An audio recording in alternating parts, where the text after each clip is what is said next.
And now, back to Box 13 and Dan Holliday's newest adventure, The Perfect Crime.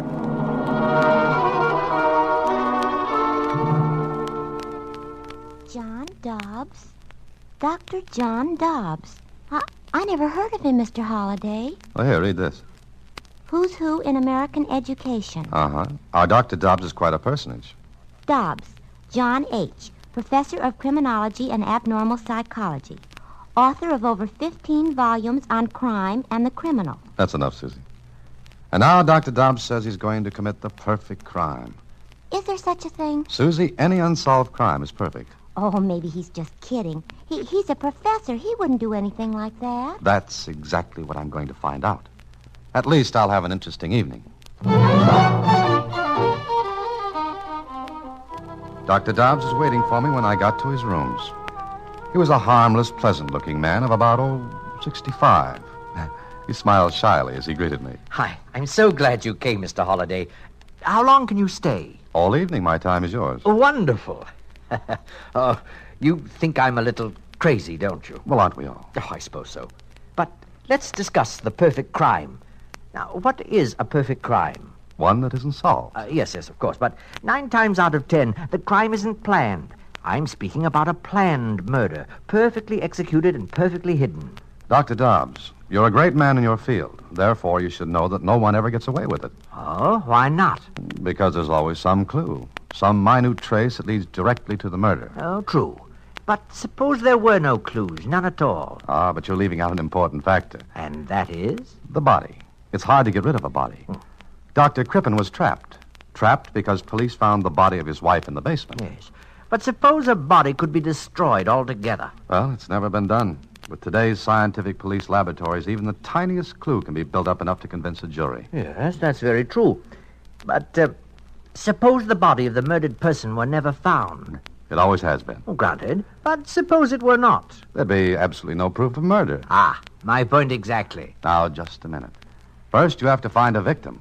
One who isn't even remotely connected with you. Then you have to kill him. Yes, go on. Then, having found your victim and killed him, you have to get rid of his body altogether. Those are the conditions, yes. So, after those conditions were fulfilled, you'd have to escape detection and final punishment. And your argument is that with those conditions, the perfect murder would have been committed. Yes. Suppose I told you I can do it. You're asking me to believe the impossible. First, you're a famous man. It's hardly likely you'd risk everything you've worked for just to satisfy an insane whim. Go on. Secondly, I don't believe you're serious. But I am. Mr. Holliday, I'm a very sick man. My doctor gives me 3 months to live. Oh, I'm very sorry. Oh, it's no matter. Perhaps he's wrong. No, I know he's right. Then what does it have to do with what we're talking about? Perhaps nothing, except that I'm very tired. I've spent a lifetime with books and study and students. I'm a crusty old bachelor. I suppose now I want some excitement. Even my name is prosaic. John Dobbs. Dr. Dobbs, I still don't think you're serious. Maybe you're kidding me for some reason I haven't been able to see or even guess at. No, I think I refuse to believe you. What are you laughing at? At what you said. I don't understand. You refuse to believe me. That's right. Is that funny? Yes, because you see, Mr. Holliday, the fact that you refuse to believe me is part of my plan. It makes me even more certain that I can commit the perfect murder and win. Well, I stayed with Dr. Dobbs until after 3 a.m. We talked. He had a marvelous knowledge of crime, and I left him with a great admiration of his intellect. Then 3 days went by. I heard nothing from him until one day at the office. Hello? Mr. Holliday, please. Dr. Dobbs calling. Oh, just a minute. Mr. Holliday, Dr. Dobbs calling. Oh, okay, thanks. Hello. Mr. Holliday, how are you? I'm fine, and you? Oh, pretty well. You remember our conversation the other night? I certainly do. Why? Would you care to be in on the start of my plan? Now, look, I refuse to take you seriously. That's wonderful. But are you free this afternoon and evening? Oh, yes, why? I want you to fly to Chicago with me. What? Will you? I have the tickets on the plane. You're my guest. But why to Chicago? I'll tell you why when we're on the plane. Will you go with me? Yes. Yes, I think I will.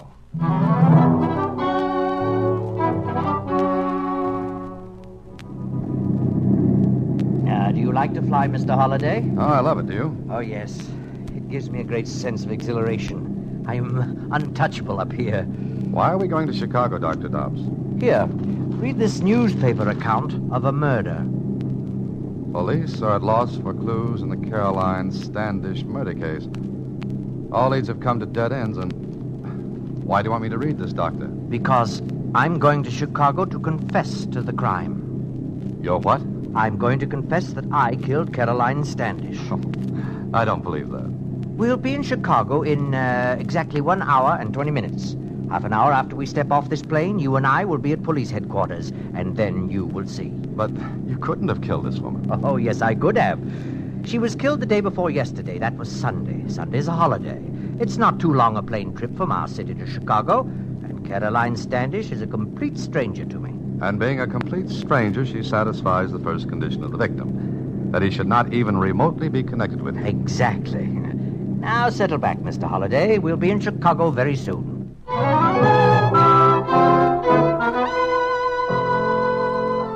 All right, now, let me get this straight, Dr. Dobbs. You say you killed Caroline Standish. Yes, I killed her, Lieutenant. And you say your name is Holliday. That's right. Mm-hmm. Well, Dr. Dobbs, we've checked on you since you first came in here an hour ago. We've got quite a bit on you. Your books, for one thing. I've enjoyed those. Now, suppose you tell us how you killed Caroline Standish. It's very simple. I shot her. Oh? What kind of a gun? A .38 caliber. That was in the newspaper. I know. Mr. Holliday, what do you know about this? Oh, nothing, except that Dr. Dobbs asked me to come here with him. I see. Well, you can both go home. Thank you, Lieutenant. It's not very often that a murderer is sent home scot-free. Why are you letting him go, Lieutenant? Look, Caroline Standish was killed with a .38, yes. But 2 hours ago, we found the killer. He had the gun in his possession. Oh. Then I am free to go. As fast as you can get out the door. Thank you. Come along, Mr. Holliday. I'm afraid the lieutenant has his killer, and it doesn't seem to be me. So we'll go back home. And then? I'll get in touch with you again.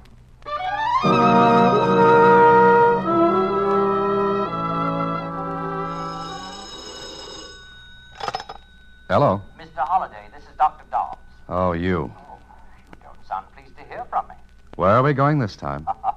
So you guessed, eh? Guess. Guessed what? That I'm going to Philadelphia to confess to a murder there. You're going to do what? The same thing I did in Chicago. Will you come along? Oh, no, thank you. Very well, very well. But I'd suggest you keep reading the newspaper. You may see some very startling developments. Goodbye.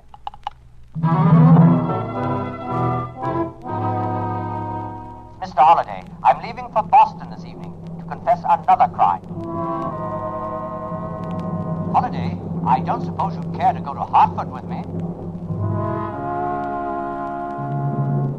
It's San Francisco this time, Mr. Holliday. I would like your company.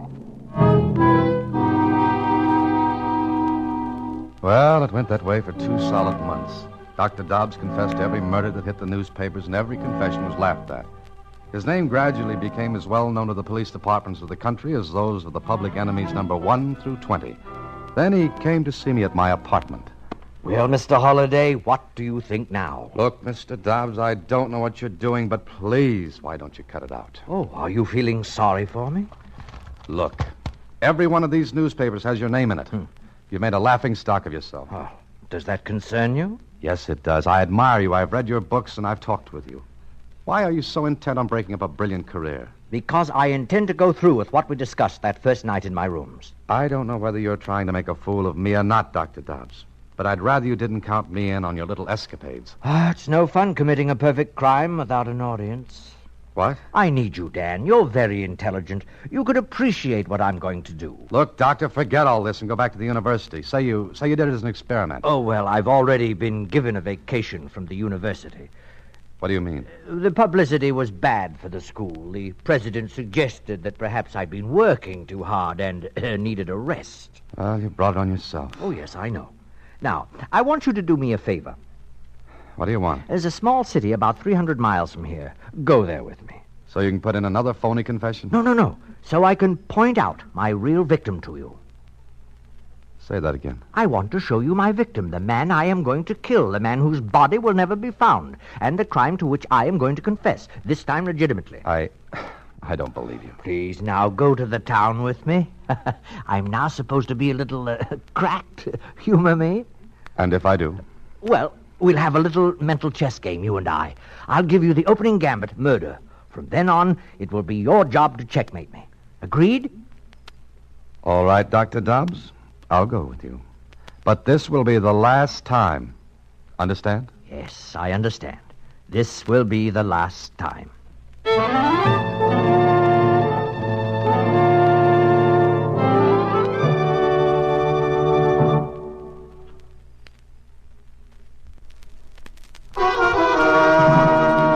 Now back to The Perfect Crime, another Box 13 adventure with Alan Ladd as Dan Holliday.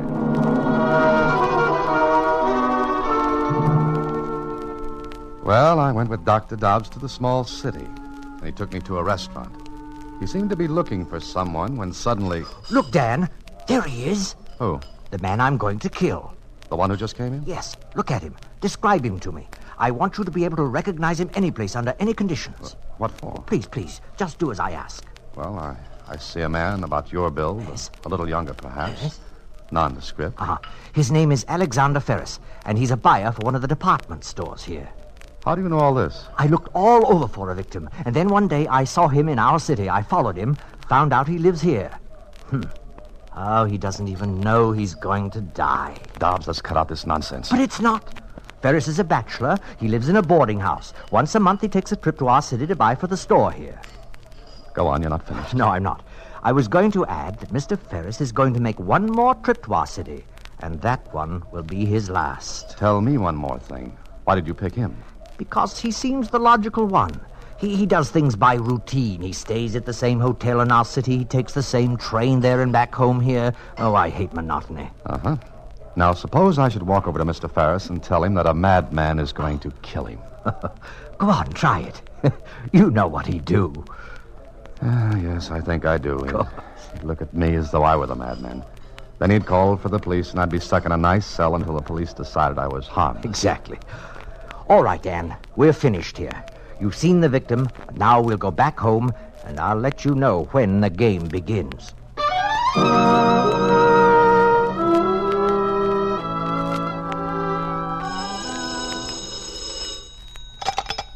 Hello? Mr. Holliday, please. Oh, just a second. Mr. Holliday, it's that man again. Dobbs? Uh-huh. Okay, give me the phone. Here. Hello.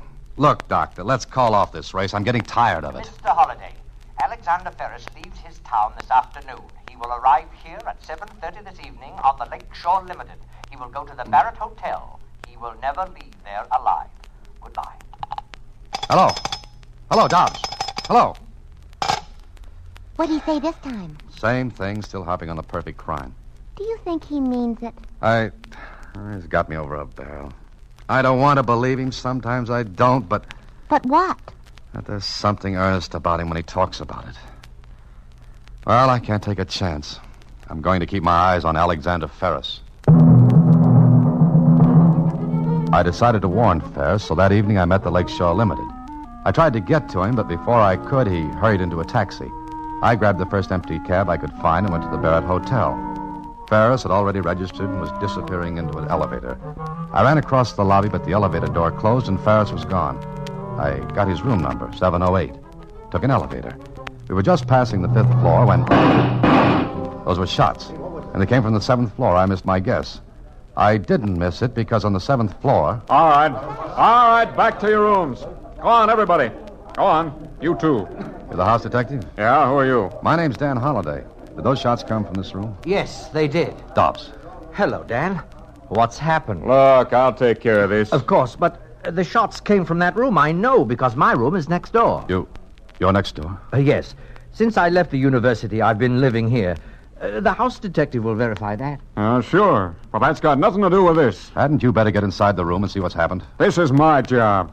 But since you stuck your nose in, stay right with me. Have you got a pass key? Yep. You can still smell the powder from the shots. Yeah. And where's the guy that came in here? Look in the bath. Close that door. Now, you two stay right there. I'm going to give this place a look-see. Something fishy here. So your curiosity got the better of you, eh, Dan? You're next door, huh? Yes, convenient, isn't it? Where's Ferris? He's dead. You shot him, I suppose. I killed him, yes. I saw him get on the elevator and come up here. All right, you saw that. What then? Where is he? I don't get this. There ain't a sign of the guy anyplace. But there's his hat, top coat, and valise on the bed. Which proves he came in here. The bellboy will verify it if he came in here. All right, let's ask the bellboy. I'm running this until the police get here. Well, by all means, call the police. Dr. Dobbs, would you mind if your room was searched? I was going to suggest it myself. There ain't no fire escape. Nobody fell out the window. And nobody's here. Oh, please, let's look in my room. Then you can question the other guests on this floor. Okay. Come on, you two. Out of this room. Well, Dan, what do you think now? I don't know. Maybe I've stopped thinking. Well, the case was a sensational one. 2 shots fired, no body, and no Alexander Ferris. 2 days later, Dr. Dobbs visited me in my apartment. Well, Dan, have you made any headway? I'm not trying. Oh, yes, you are. It intrigues you, doesn't it? It's a hoax. The whole thing is a hoax. Not the whole thing, Dan. I give you my word of honor that I killed Ferris. Will you tell the police that? I already have. I confessed. You what? But they laughed at me. You see, I'm known now as a crank. I confess to all murders. Where is Ferris's body, Holiday? How did I get it out of the room? You didn't. You couldn't have. The other guests rushed to the doors after the shots. The only stairways are at the ends of the corridor. You couldn't have carried his body without being seen. Correct. And the bellboy verifies the fact that Ferris entered his room next to mine. And yours was empty. So, what have you got? Dobbs, I don't believe you killed Ferris. All right, then where is he? I don't know. So, I fulfilled 2 of the conditions we talked about our first night. Remember what they were? Yes, the victim had to be a stranger to you, and the body had to disappear. And the 3rd condition, I escaped detection and punishment. Dan, why don't you tell the police about me, what you know, what I've told you? They wouldn't believe me. No, they wouldn't. But, Dan, I swear to you that I killed Ferris. If you figure out how I did it, I'll admit it and take my punishment. I am not the police. No, you're not. But you know more about this than they do. I swear to you again, Dan, you have the whole solution in your head. All you have to do is put together the pieces of the puzzle. It's really very simple. Well, goodbye, Dan.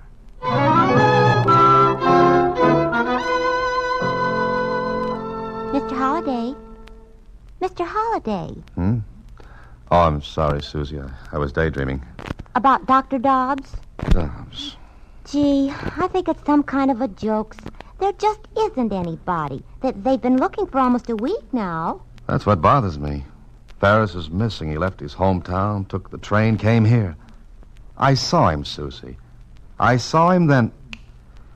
No Ferris. And the police won't believe Dr. Dobbs. Or me.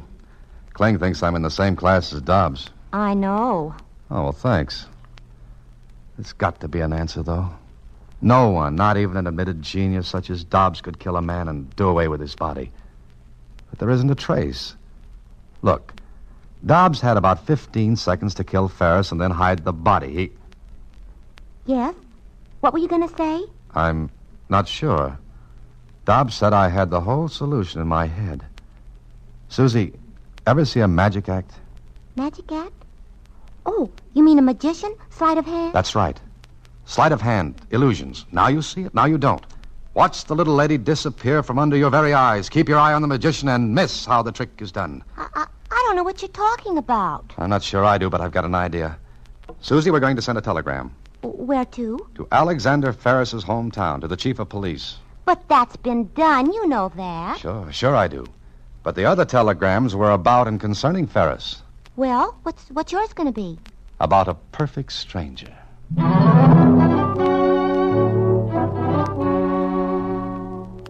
Well, I was shooting in the dark, but I hit. The answer I received to my telegram made me sure I had the solution to Dr. Dobbs' illusion.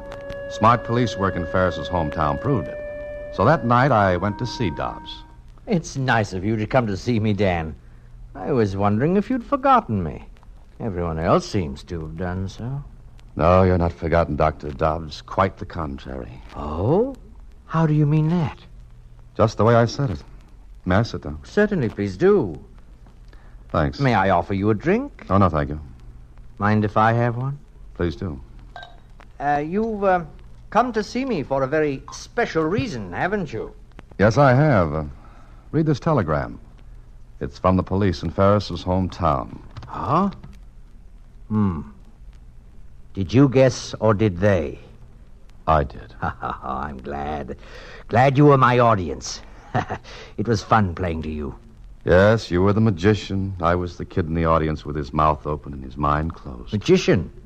Not quite. Oh, yes. Like the trick where the magician shows the audience a nice big red ball.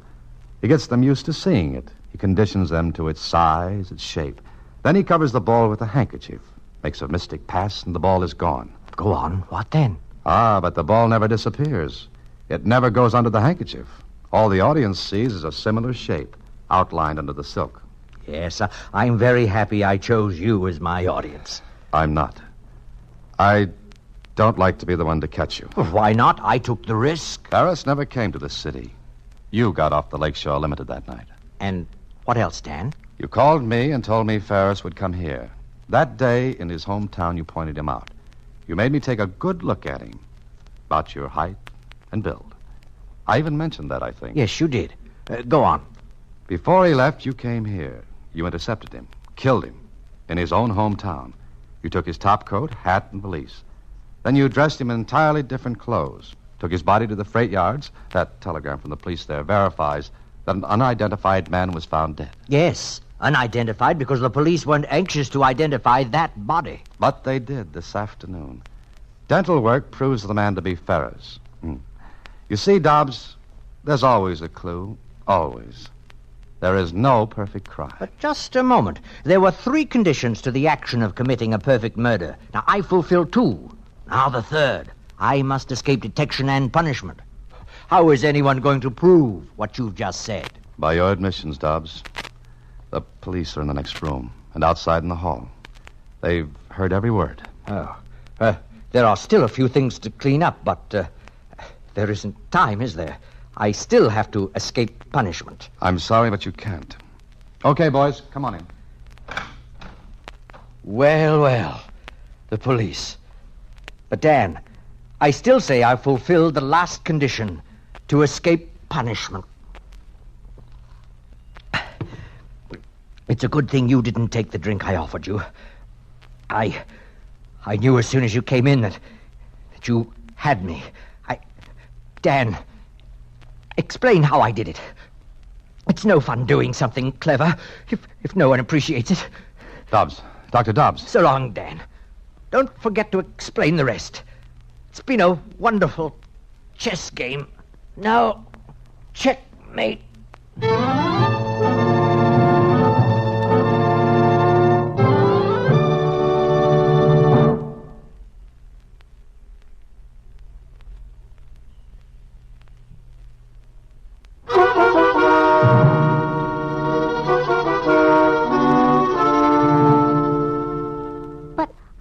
Kill Mr. Ferris in the hotel?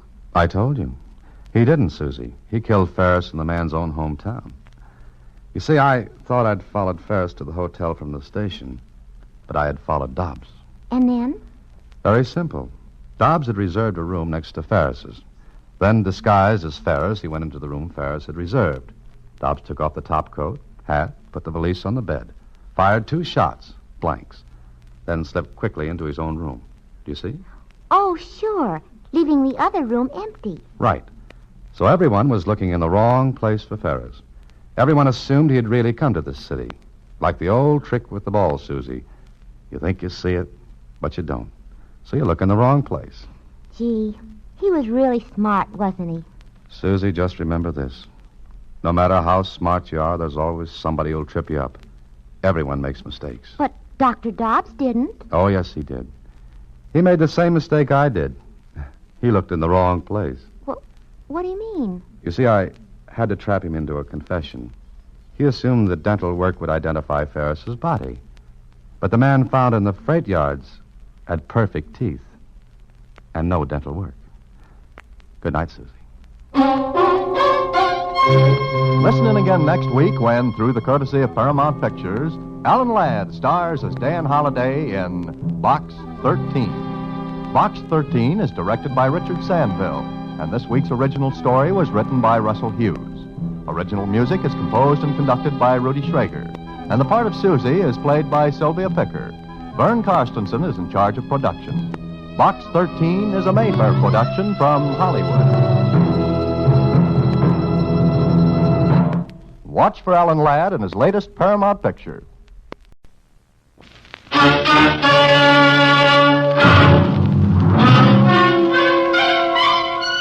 Box 13, with the star of Paramount Pictures, Alan Ladd, as Dan Holliday.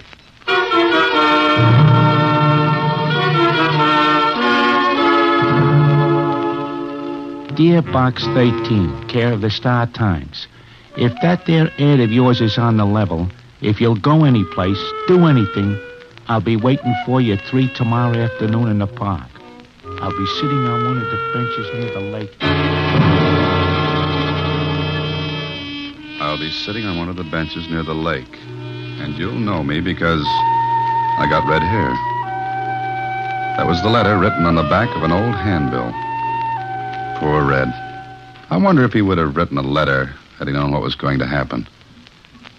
You know, I think maybe he would have.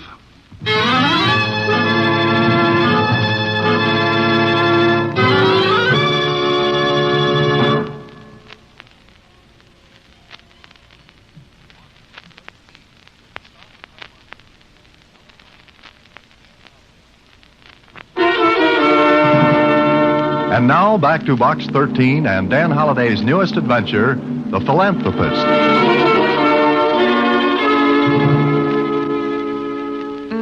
It's sure dirty and all full of finger marks. Now, Susie, don't be a snob. I'm not, Mr. Holliday, but it's very evident that this person isn't too particular. Why, Susie, you went through a whole sentence without shifting gears. Oh, I can be careful of my renunciation if I want to be. Oh, Susie, you had to spoil it.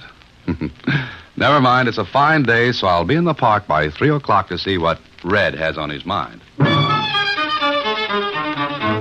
It was just 3 when I turned into the park. The benches by the lake were pretty well filled, and I looked around for one that was being held down by a person with red hair. And I saw him. Susie must have been psychic, only she wouldn't have pronounced it that way. Red was dressed in a suit that must have had a tentative date with a pressing iron maybe 10 years before, and didn't keep it. If he had ever shaved, the shock had been too great for his face, and he had stopped. His red hair bounced out of his head like wires, and he was eating peanuts. Good afternoon, Red. Huh? Oh, hiya, chum. Mind if I sit down? Well, it's a democracy, ain't it? Drop, chum. You wrote to Box 13, didn't you? Huh? Oh, yeah. He gave me the once-over, but good. He seemed to be satisfying himself that he'd want to talk to me. He must have checked an okay because... That ad of yours, was it on the level? On the level, Red. How'd you know my name? Hunch. I have an intuitive sense for names. Oh, yeah, sure. Okay. Peanut? Oh, thanks. Gotta pick 'em up fast before the pigeons snag 'em. What's the matter? Nothing, Red. Say, how comes a guy like you sticks that ad in the paper? Adventure. I use the plots for my fiction if they're any good. Oh, you're right, huh? Well, that's my bread and butter. Tough racket? Sometimes. Yeah, I guess. But you make a lot of dough? It all depends. How about you? I'm retired. Oh. What's on your mind, Red? What's your name? Dan Holliday. Uh-huh. Okay, Dan. Peanut? No, thanks. Okay. Dan, I want to know where my pal is. Your pal? Is he missing? Yeah. We left Shy together. Then the yard bulls cut a fast clip on us, and we do a split. In other words, you were separated by railroad detectives. Yeah. Best way to keep him being jugged up on a bag charge. Well, anyway, we're supposed to meet him in town. And he didn't show up. Yeah. I got in late. Had to stop off at Indianapolis. So I go to the place where Suki told me to... Suki? Is that his name? I guess. I never heard him say no other one. All right, and then what? Well, we was going to meet here at the Hope Rescue Mission. You know where it is? I think so. At least I know the neighborhood. Yeah. Well, I wait 1, 2, 3, 5 days. But no Suki. I get worried. I ask around. But nobody's seen Suki. Well, maybe he changed his plans, Red. Without consulting me? Mister, Suki wouldn't leave without me. We're pals, buddies. We've been hitting roads for 5 years together. Something's happened to Suki. Well, what do you want me to do? Well, I thought maybe you could help me look for him. Well, look, Red, the police could... You kidding? But if he's missing, they can locate him for you. One bag missing ain't nothing, mister. Something bad's happened to Suki. Well, how do you know? Because one of the bows in the jungle said Suki was talking about a job. That funny, mister? Look, Red, maybe Suki did get the job, and... Then why ain't I heard from him? Maybe you will sooner or later. You ain't gonna help me then. But what can I possibly do, Red? In a city this size, Yeah, I get it. In a city this size, nobody cares none about a guy like Suki. Except maybe a guy like me. He pulled me out from under a freight once. Almost got it himself by doing it. I like Suki. We're buddies. Red stared out over the lake, and somehow a little lump came into my throat. Certainly, Red was no pillar of society, but he was a man, a human being, and Suki was his friend. For a minute, neither of us said anything, then... Okay, mister. Forget the whole thing. Sorry I got you out of bed. Oh, wait a minute, Red. Come back here and sit down. Huh? What for? I want to help you. Why? Well, I guess I like Suki, too. But you ain't never seen him. I don't have to. He saved your life, risked his own. Now, what do you want me to do? You're a topper, Dan. A good guy. Suki like you, too. Well, now, what's your idea?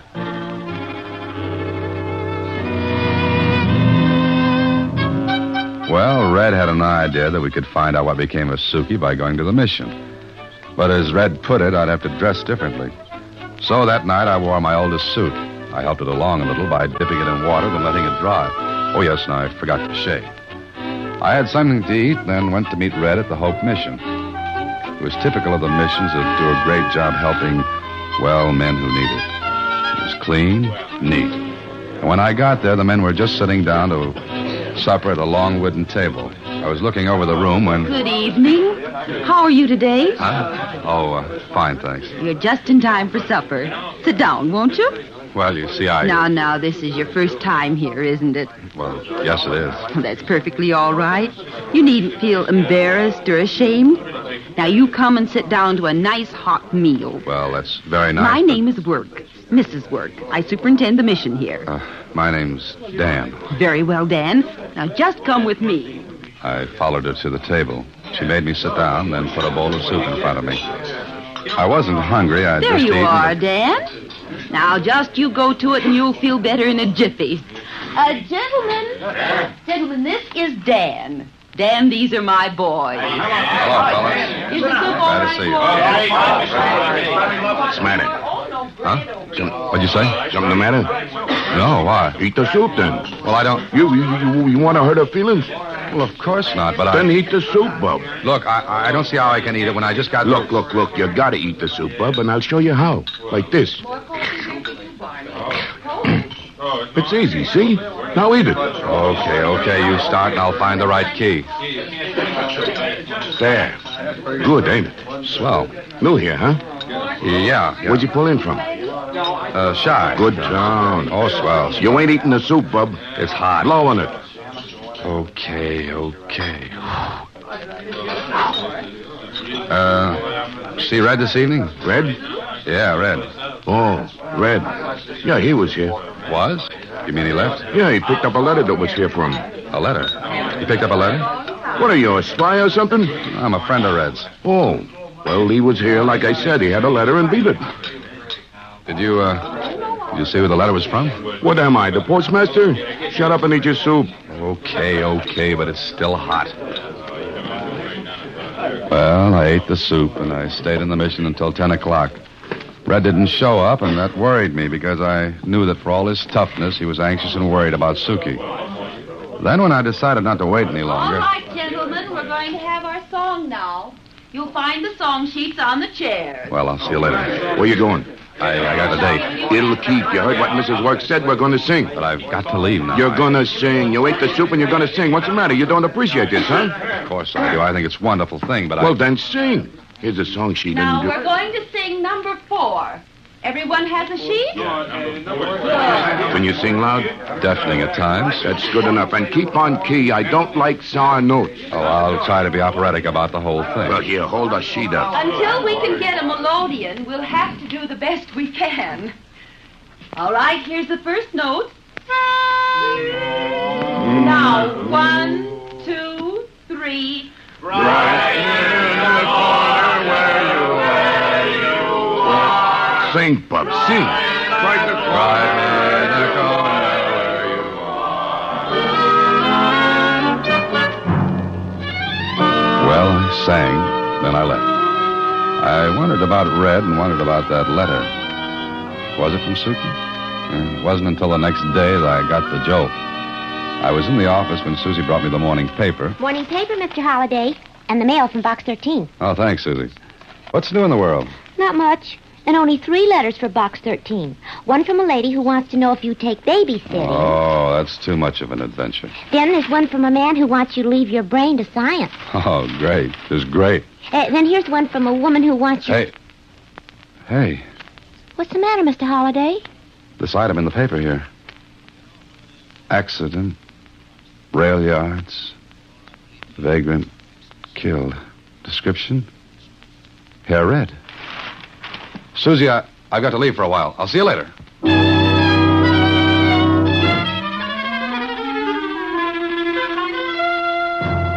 So what, Dan? A vag gets killed. We get a dozen like that a year. But look, Kling, I told you about Suki. Suki, Smokey. His pal of yours was hitting the rods and he got killed. I know. It happens a dozen times a year. Sure. Now look. So Red got a letter from Suki. Suki told him where he was. They're pals. Red takes off to find him, gets tangled with... You're forgetting one thing, Kling. And that's... Red had a lump on his head. So? I think he was slugged. All right, he was slugged. Got in a fight in the yards. Dan. You're letting that Box 13 imagination whip you around on a merry-go-round. This is just one of those things. Now I've got to go to work. Suppose I turn up something, Kling. Something that proves Red was killed by somebody who wanted that letter. Then I'll be glad to fill out your dance card. Until then, rumba by yourself. Okay, but I've got a hunch that Red was killed because Suki told him where he was. And I'm going to find out where. And why.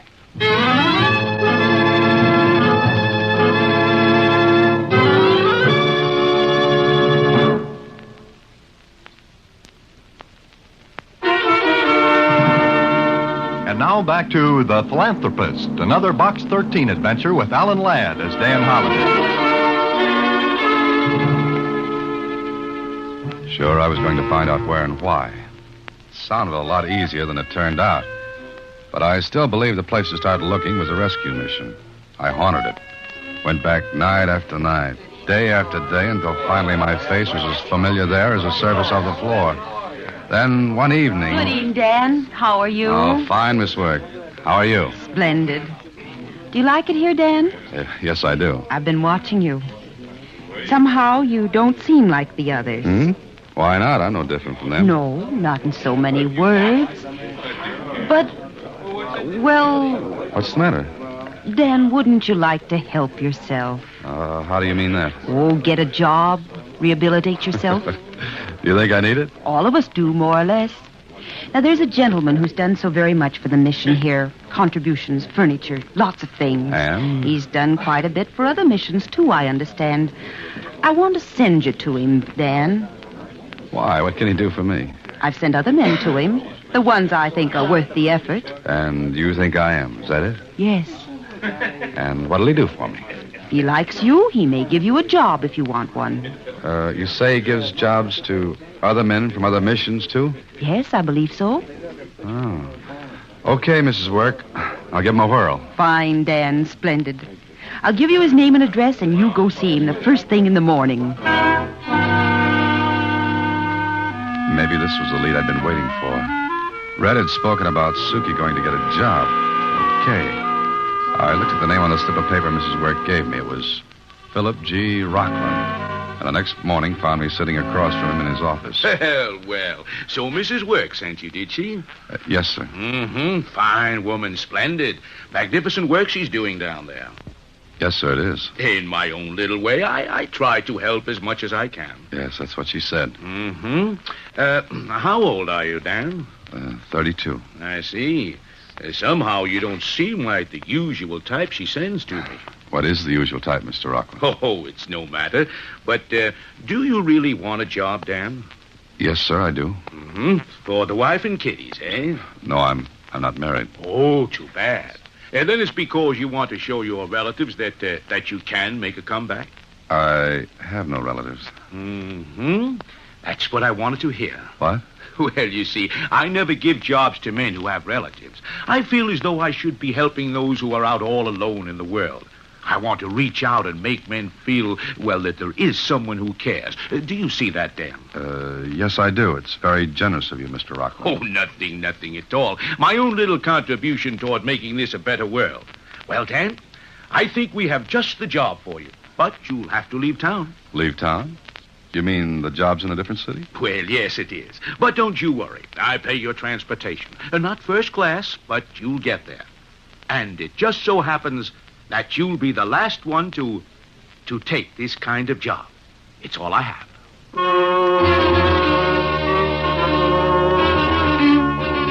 I didn't like the way he said I'd be the last. If this was a racket, what kind was it? What was Rockland angled? There was no way to find out, so I went to the city he sent me to. It was far enough away from Rockland to be safe and close enough so that Rockland could keep his eye on it. It was the next afternoon that I walked to the address Rockland had given me, and I knocked on the door. And... Yeah? Mr. Rockland sent me. Okay, come on in. Let me see the letter. Here it is. Okay, follow me, Bud. I followed him down the hallway, and I took a good look at the place while I was doing it. I noticed something. It was one of those old brownstone houses, and every window was barred. The bars weren't new. They'd been put there by the original owner. Why should Rockland pick a place like this, then... Sit down a minute. Oh, your name's Dan, huh? Yeah, that's right, Dan. Had anything to eat? No. Okay, supper's in 10 minutes. Go in and wash up. Where? Straight ahead and to your right, there's a big washroom. Then go in the room right across when you're finished. Sure, thanks.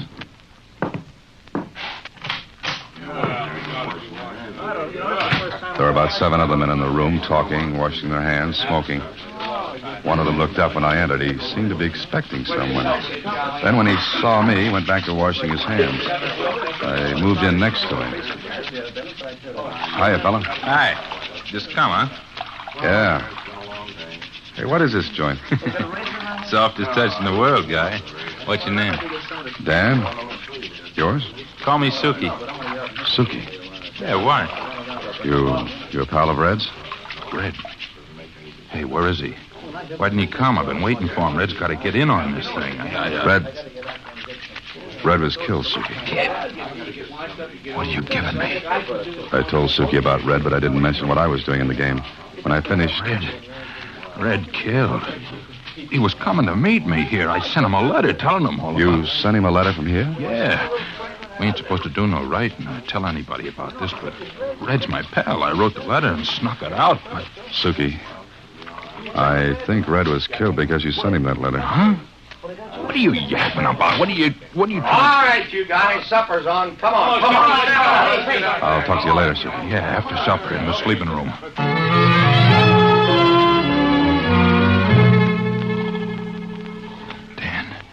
Dan, you sleeping? No. Is that you, Suki? Yeah, don't light no match. Now, what was you telling me in the washroom? Listen, Suki. First, tell me what kind of a place this is. What do you do here? That's a soft touch. We do assort old magazines, and then we make a kind of... Well, we write down what's in each magazine, and then... You mean all you do here is index magazines? Yeah. We get to live here, board and room. Grub's pretty good, only...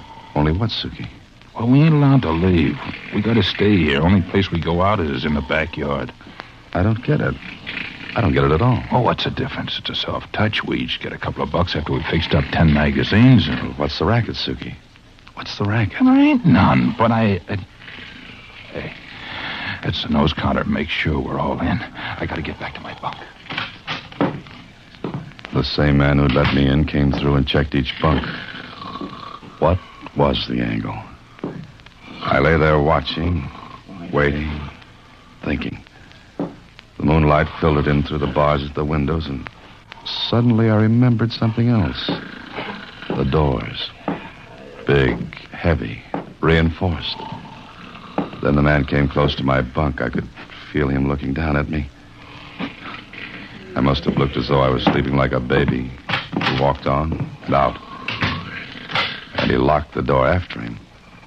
All of us were prisoners in that room. For 5 days, I worked like the rest of the men, sorting magazines, indexing them, a boring job that made absolutely no sense. And we were watched, but good.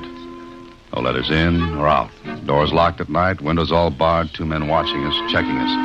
And then one day I was taken to an office, one I'd never been in before.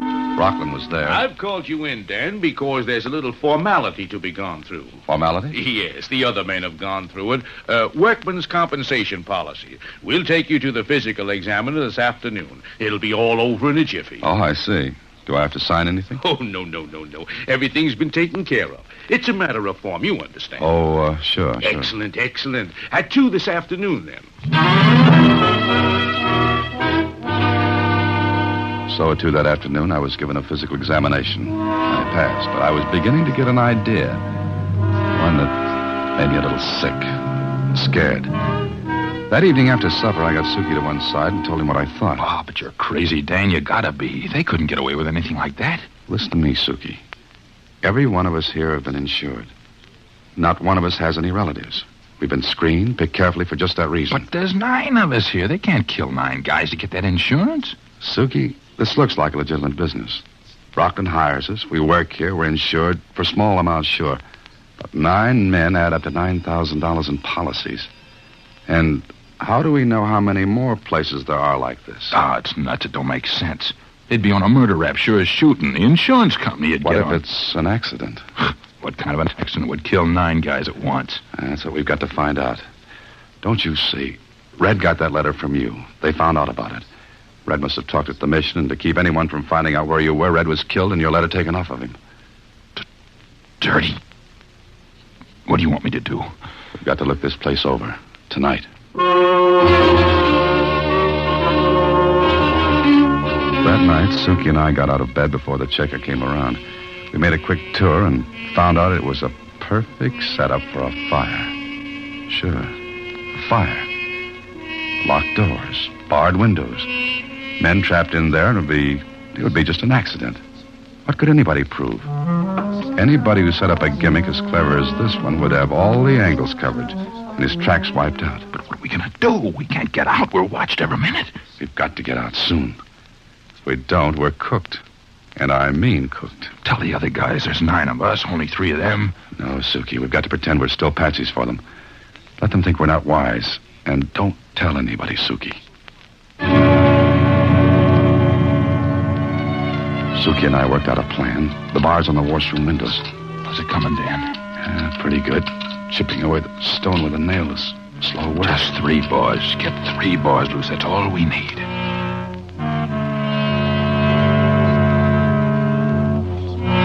Well, Suki worked while I watched, and I worked while he watched.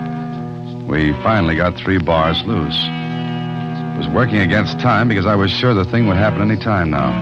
And I was right. Dan, you awake? I haven't slept for 3 nights. What's up? It's after 12 and the checker ain't been around. Okay, then tonight's the night. Hey, wait a minute. Out Wait a minute. Well, smell that? Smoke. Come on, Suki. Get the other men up. This fire trap will burn like tinder in 2 minutes. Hurry. Yeah. Hey, you guys. You guys, wake up. Come on, wake up. Listen, there's a fire. Wait a minute. There's a fire, but we'll all get out of here if you'll keep your heads. Suki, open the door. It's locked, Dan. All right, everybody, we've got to break that door in. Then go to the washroom. 3 bars are loose, and then take your time getting out, and we'll all make it. All right, let's go. Now to the washroom. The other door's too heavy for us. Come on. We got out not too soon. The fire was eating that old trapezoidal shoebox then. Hey, Dan, look, they're getting away. Don't let them. Hey, stop those men. Don't let them get to the car. Come on. They got guns, the dirty rats. They can't get away. Head them off at the garage. Head them off. Dan, we got them. Hold them, Suki. Okay. Now you're going to talk. About what? You'll see. Men. Listen, men. This fire was deliberately set to trap us, kill us. I'll tell you why later, but these are the men who did it. What'll we do with them? Oh, wait a minute. Wait a minute. You want to talk? Yeah, I'll only keep them away from me. Suki, talk to the rest of the men. But it wasn't over. There was still one thing to be done. Rockland couldn't know things had gone wrong, so I set up a little surprise party for him. Suki and I went to him. Yes, Dan, what are you doing here? Having fun? Why aren't you at work? Let me move in on him, Dan. Let me get my... Hold it, Suki. Rockland, it didn't work. Hey, what's the matter with you? It didn't work, I said. Everyone got out. Fine. Got out of what? The fire. And one of your men talked, Rockland. He talked plenty. Oh? Well, it doesn't matter because you bums won't live to talk about it. Dan, look out. Okay, Dan? Yeah, okay. But you can shoot straighter than that, Kling. Lots straighter. My hand. Yeah, I can shoot straighter. But this is one guy I want to save. See how he likes bars on windows.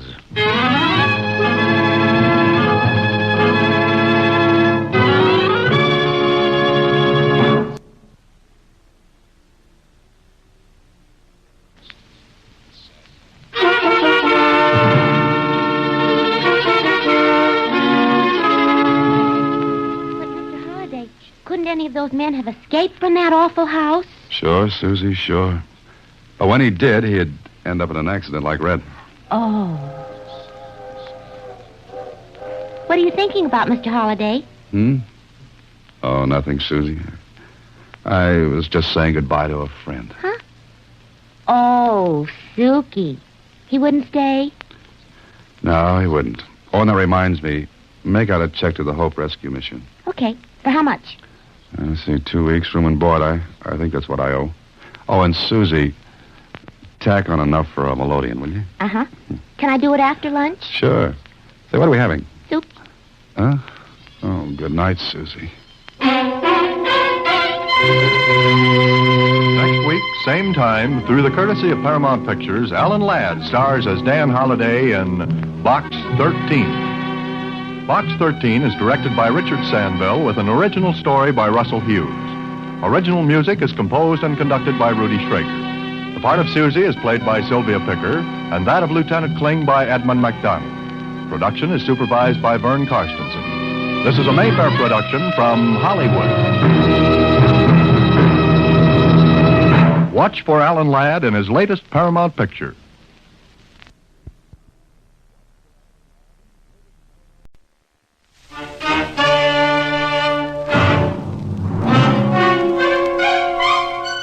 Box 13, with the star of Paramount Pictures, Alan Ladd, as Dan Holliday.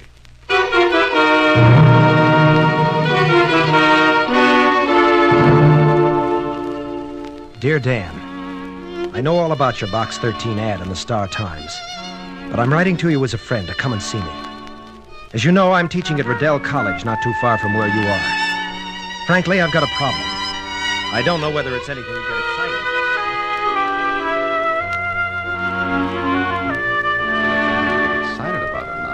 Matter of fact, it's sort of personal. But, well, will you come to see me? Bob Lanham. Yeah, it was a personal problem, all right, at first. Then the whole thing got tangled around. Up to my neck.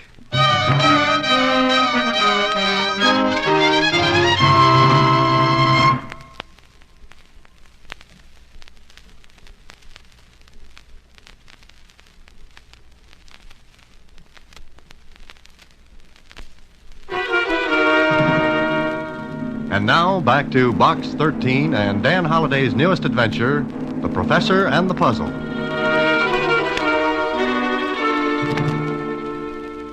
Maybe it'll it'll be a kind of a vacation for you, Mr. Holliday. Could be, Susie, but somehow I have a habit of running into trouble, or it runs into me. Well, why don't you be careful then? Oh, now, who has fun that way? Remember that old saying, never trouble until it... Oh, no, that's wrong. It's never trouble until you... No, it's... Tell you what, Susie. You keep working on it. I'll be back in, say a week.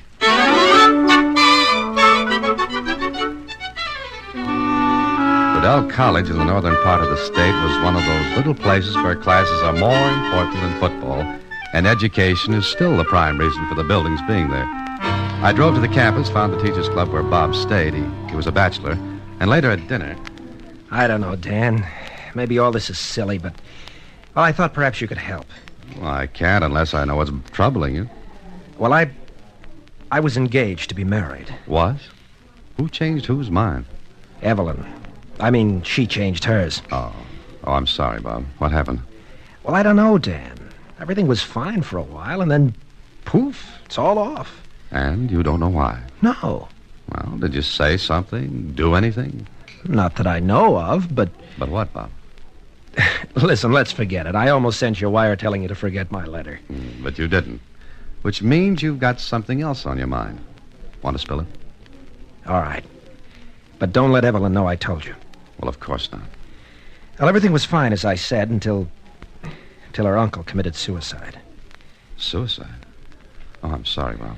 Now she's going to marry Ed Macklin. Oh, now, wait a minute. Her uncle killed himself, and that makes her break her engagement with you and tie up with this Macklin. Doesn't make much sense, does it? Not enough to do much good. That all you know? Yes. Just a day or so before he died, Evelyn sent back my ring. Just like that, huh? Oh, there was a note, but it wasn't an explanation. Just that she thought it wouldn't work. No hint of that before Uncle's death? None, Dan. Absolutely none. That's what's got me stumped.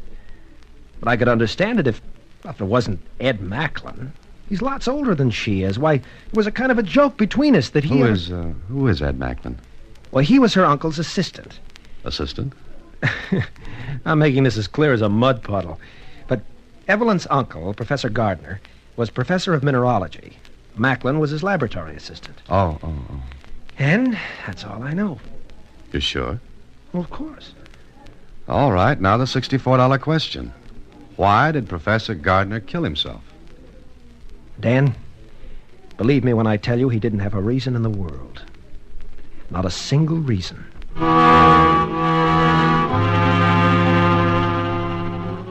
Well, that made as much sense as double talk from Alice in Wonderland.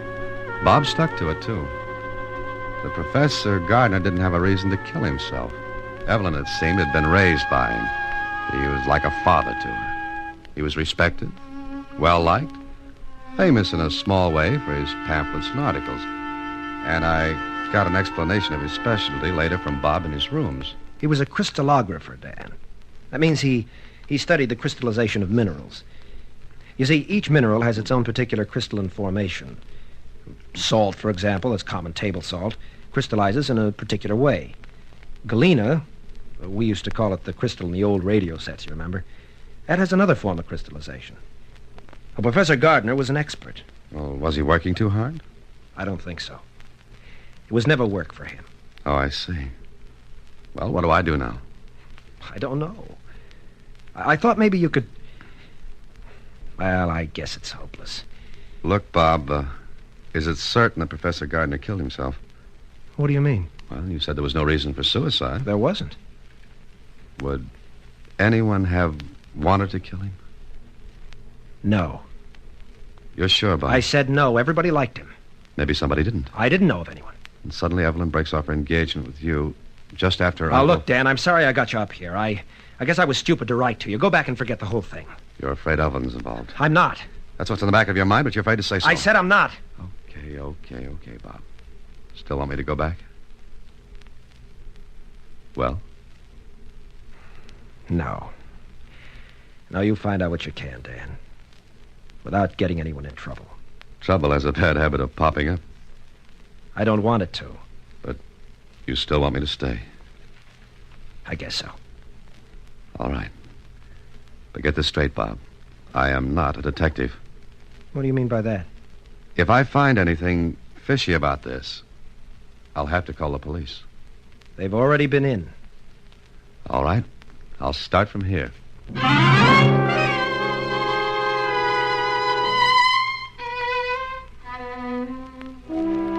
the rest of the evening, we sat and talked.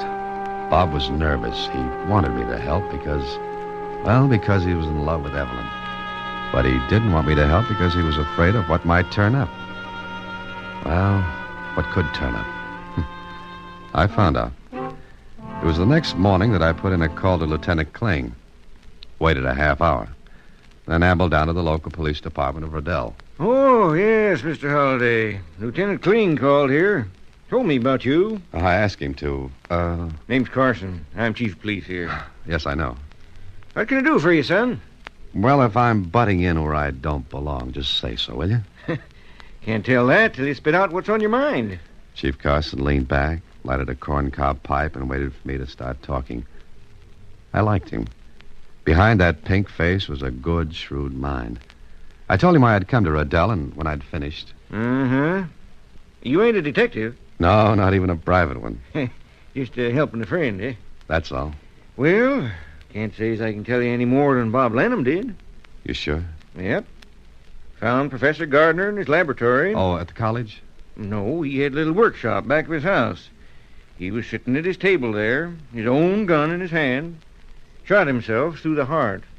Oh? Something sound odd to you, son? Yes, a man doesn't usually kill himself that way. That's right. Usually in the head.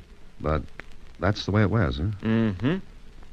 Tell me, are you satisfied with the case, Chief Carson? Gotta be, son. Which means you're not. Now, look here, son. I'm only a small-town policeman, but I do my work the best I can. Yes, I know. And the thing that's puzzling you is, why should Professor Gardner have killed himself? Uh-huh.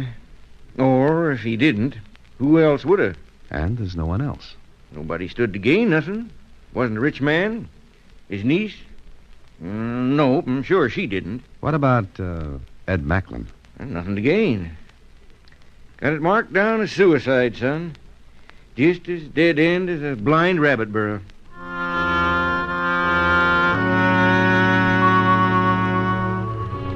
And so it was. A dead end. I didn't press Chief Carson any further. He was shrewd enough to look for clues, and there just weren't any. I went back to Bob's rooms and stopped outside the door. It sounded as though a square dance were going on, with hot music. I opened the door fast. All right, break it up. Come on. Come on, break it up.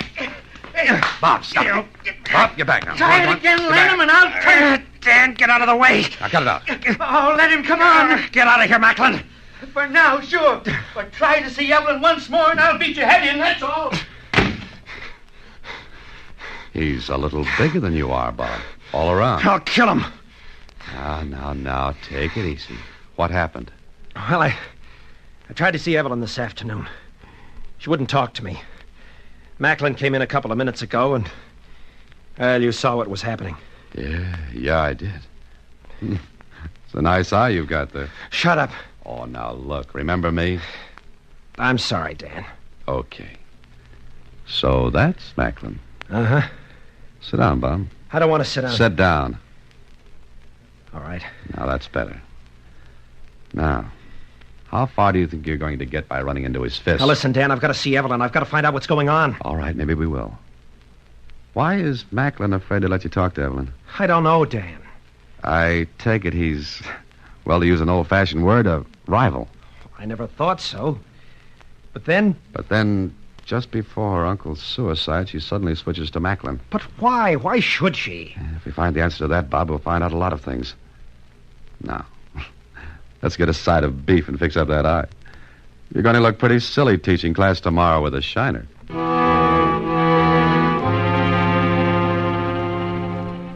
But he didn't look silly in class. You see, he never got there. The next morning, I was pulled out of a nice deep sleep by... Nobody home. Oh. Hello. Dan? Yeah, sure. Bob? Yeah. Dan, I'm in trouble. Great. How could you get in trouble at 6 a.m? That's too early. It's not a joke, Dan. I'm in jail. Huh? For what? For for killing Ed Macklin.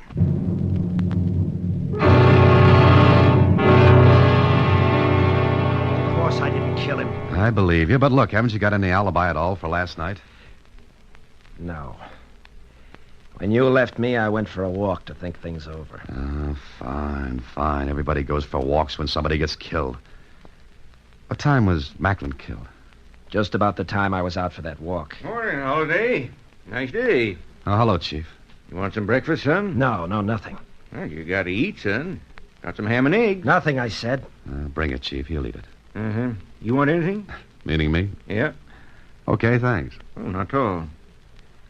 Looks bad, don't it? Yeah. Why did you arrest Bob? Well, you ought to know, son. You saw the fight they was having. One of the teachers living next door to Bob here heard it. Oh? Yeah. Well, looks like you've got a motive, Chief. Uh-huh. Macklin takes his girl. They get in a fight. I didn't kill him. Now, I want to believe that, but... Chief, I'd like to talk to Bob if I can. Huh? Oh. All right, I'll get the ham and eggs. Be back in maybe 10 minutes. Don't you believe me, Dan? Oh, of course I do, Bob. Look, how was Macklin killed? Knife. His own. Uh-huh. Now, listen, I've got to see Evelyn. What for? Because I believe everything goes back to her uncle and his death. How? I don't know. I'd like to find out. Nothing makes sense. Nobody had a motive for killing Professor Gardner. And everyone says he couldn't have killed himself because he didn't have a reason. So what have you got? What have I got? Bob, I haven't the faintest idea. Yet.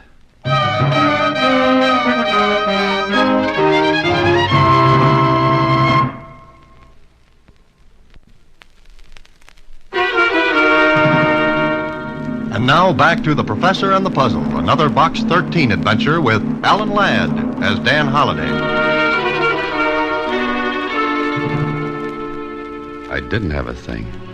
Not a thing to go on. Bob was in a spot, but a good one. He had motive, opportunity. Yet I didn't think he'd kill. I believed he couldn't. And I kept thinking that Professor Gardner's suicide had something to do with Macklin's murder. But how? A harmless professor kills himself.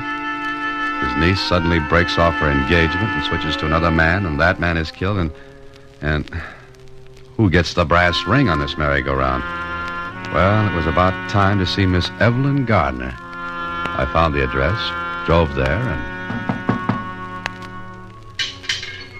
No one answered the door, but I heard someone in the back. So I walked around the side of the house, and putting some papers into an incinerator was a girl of maybe 24, 25. She seemed to be in a hurry, anxious to get it over with. Then she turned when she heard my steps. Oh, who are you? Oh, I'm sorry. My name's Dan Holliday. Oh, yes, I've heard Bob speak of you. Oh, go ahead.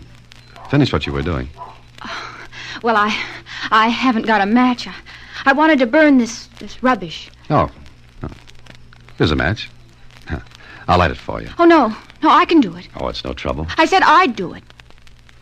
Well, all right. Here's the match. Thank you. Whatever she was burning, she was anxious to get it over with. But she was a little nervous, and the match went out. Oh, please, have you another match? No, I'm sorry. I'm afraid that was the last one I had. Well, I'll have to get some. Will you come into the house? Oh, thank you. Did Bob come with you, Mr. Holliday? Bob? Haven't you heard? Heard? Heard what? No one's told you? Told me what? What are you talking about? Bob's been arrested for the murder of Ed Macklin. Oh, no. No, he didn't. How do you know? Oh, we've got to see him. That might help, but how can you be sure Bob didn't do it? Oh, he couldn't have. Then who did? I don't know. I don't know, but it wasn't Bob. It has something to do with your uncle's death, doesn't it? No, nothing. How could there be a connection? I'm asking you. I'm going to Bob. I've got to see him. She was gone. I watched her drive away, then I hurried back to the incinerator. It was stuffed with papers. I dragged them out. Newspapers, wrapping paper, and then a little sheaf of receipts. Registered mail receipts for parcel post packages. And the signature of the sender was M.A. Gardner. Professor Martin A. Gardner. Now, why was Evelyn burning these? I looked a little longer and found something else. A carbon copy of a letter. It was partially torn, and all I could read of it was, "And this is the last job. Because it's the biggest, I want more than my usual fee. If I don't get it, you'll never get the finished products." And it was signed with the initials M.A.G. Martin A. Gardner. Okay, so I had a lead. But where would it get me? I found out. I didn't go back to the jail because I wanted to look a little longer at those papers I'd found. There was also a bank book, and the deposits totaled over $12,000. But it was in the name of Samuel Stoner. The bank was in the city, not in Riddell. Back in my hotel, I was trying to figure this out when...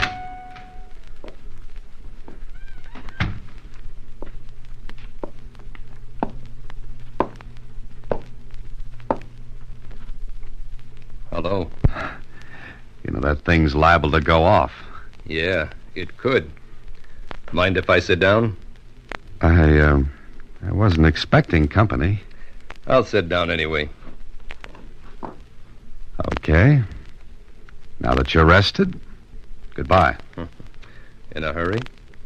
That's right. Not so fast, sweetheart. Stay sitting. That's better. What do you want? What you've got right there. These? That's right. Push them across the table. Keep your hands on top. Scared? Not at all. Now, light a fire in that grate. It's awfully warm, don't you think? It could get hotter. Go ahead. Light a fire in that grate and step on it. Oh, we're going to toast marshmallows, are we? Could be. Now, put some paper on it. Oh, pardon me. You don't have a log with you, do you? I'll bring one the next time. Now, throw that stuff on the fire. All of it. But I haven't looked it over yet. Throw it on. Well, what could I do? I threw all the stuff on the fire, watched it burn away. My company did, too. Watched it burn, I mean. He was a cool cookie. Then... pretty, isn't it? I used to sit in front of a fireplace and read when I was a kid. But you didn't get to be president. No, that's true. Poke it up a little. See that it's all burned. It is? Good. Now I'm going. Oh, I was hoping you'd stay for dinner. We could put up a spit and roast a chicken. Oh, I almost forgot. You're to stop nosing around. Well, I guess I have to, with that stuff burned. That was the idea. Yes, I suppose you'd have killed me as you killed Macklin. A shot in the dark, but it hit. His face, not so bad before, got twisted up. His fingers tightened on the trigger of his gun, but then he smiled. You'll have to prove it. And something tells me you'll never see me again. So long. Okay. Maybe the things were burned, but I remember one thing. An address. The address on the registered mail receipts where Gardner had sent the packages. And there was the name Samuel Stoner. Something told me Stoner and Gardner were the same and that bank account was his. But why? Why was he paid that much money? What was he doing? And there was only one way to find out. Go into the city and go to the address written on those receipts. I drove into the city. The address was an office building. And there were 50 firms doing business in that building. I looked at the directory in the lobby. No good. How could I visit 50 places and get right answers? Then I saw him. The man who made me burn the papers. He went into the building. He didn't see me. I tailed him. Watched him get into an elevator. I got close enough to hear him say, 7, please. 7th floor. There were other people in the elevator. Chances are it'd make a lot of stops before it got to 7. Okay, the steps for holiday.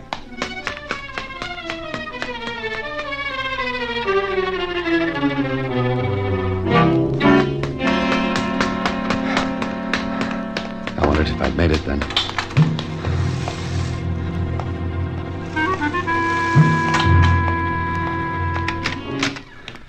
He went into an office that had no name on the door. I waited, and then...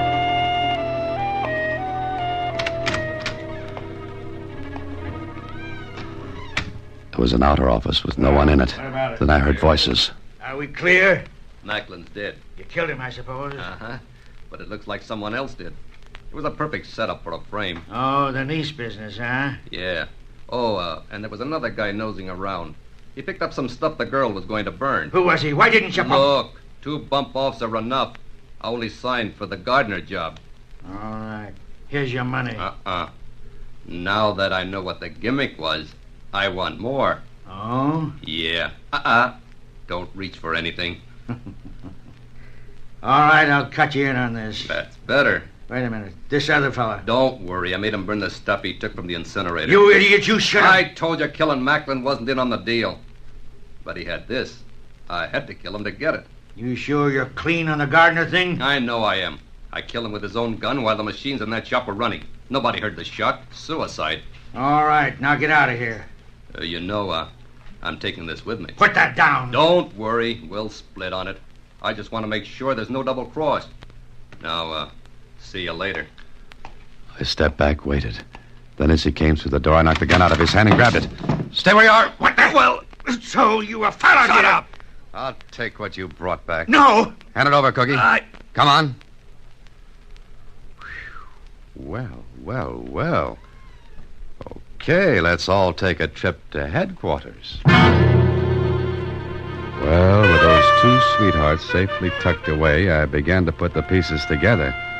I did some reading, then I went back to Riddell. Went back to see Bob. Dan, where you been? Playing tag with a man, Bob. Got a phone call, Holiday, from the city. You're letting me out? I think they are. Yep. No more free meals on the town, Bob. Come on. But Dan, what happened? We've got to go see Evelyn right away. And straighten out a few things. Now,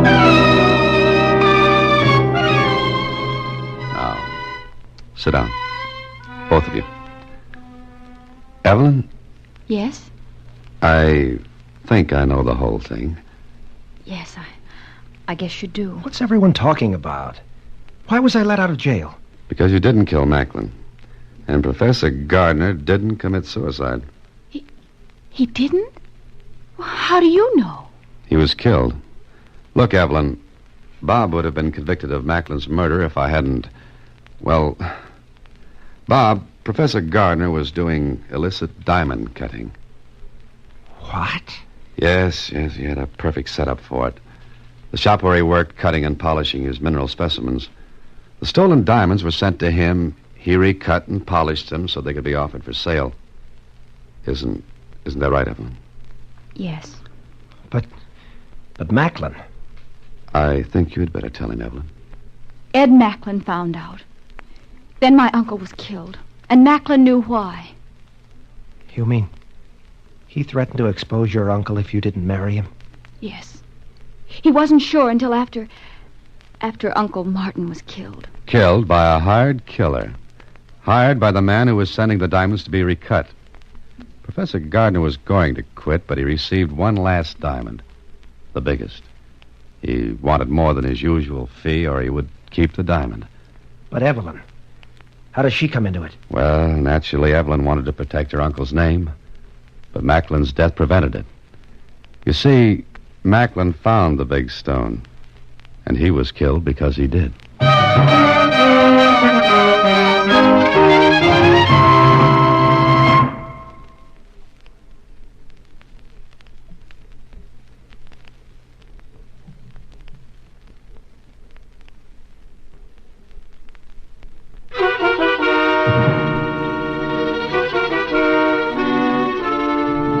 Welcome back, Mr. Holliday. Did you have a nice vacation? Susie, it was just as if I'd never been away. Huh? You mean you didn't take a vacation at all? Well, not exactly, Susie. Oh. You mean it was like a typical holiday? What? I made a joke. Get it? Oh. Good night, Susie. Next week, same time, through the courtesy of Paramount Pictures, Alan Ladd stars as Dan Holliday in Box 13. Box 13 is directed by Richard Sandville with an original story by Russell Hughes. Original music is composed and conducted by Rudy Schrager. The part of Susie is played by Sylvia Picker. Production is supervised by Vern Karstensen. This is a Mayfair production from Hollywood. Watch for Alan Ladd in his latest Paramount picture.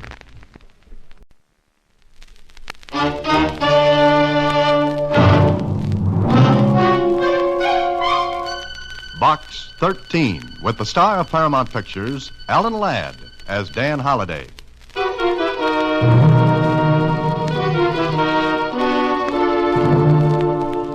You driveling old idiot. What did you do with it? I'm not going to tell you. Oh, be careful. Shut up, Therese. We've got to find out what he did with that copybook. What's the matter? Look. He's dead. Dead?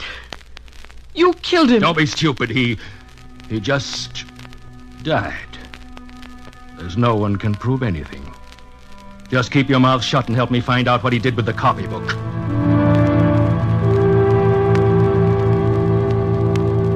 Well. Somebody sends me a copybook through Box 13. Now I wonder why.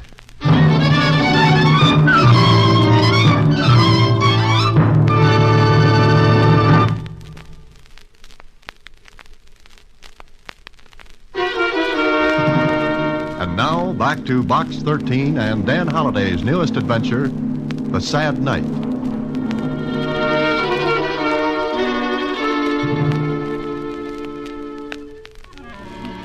It was just a child's copybook. And on the front cover was the name Marina Layton and a date, the year 1930, written in a childish, scrawled handwriting.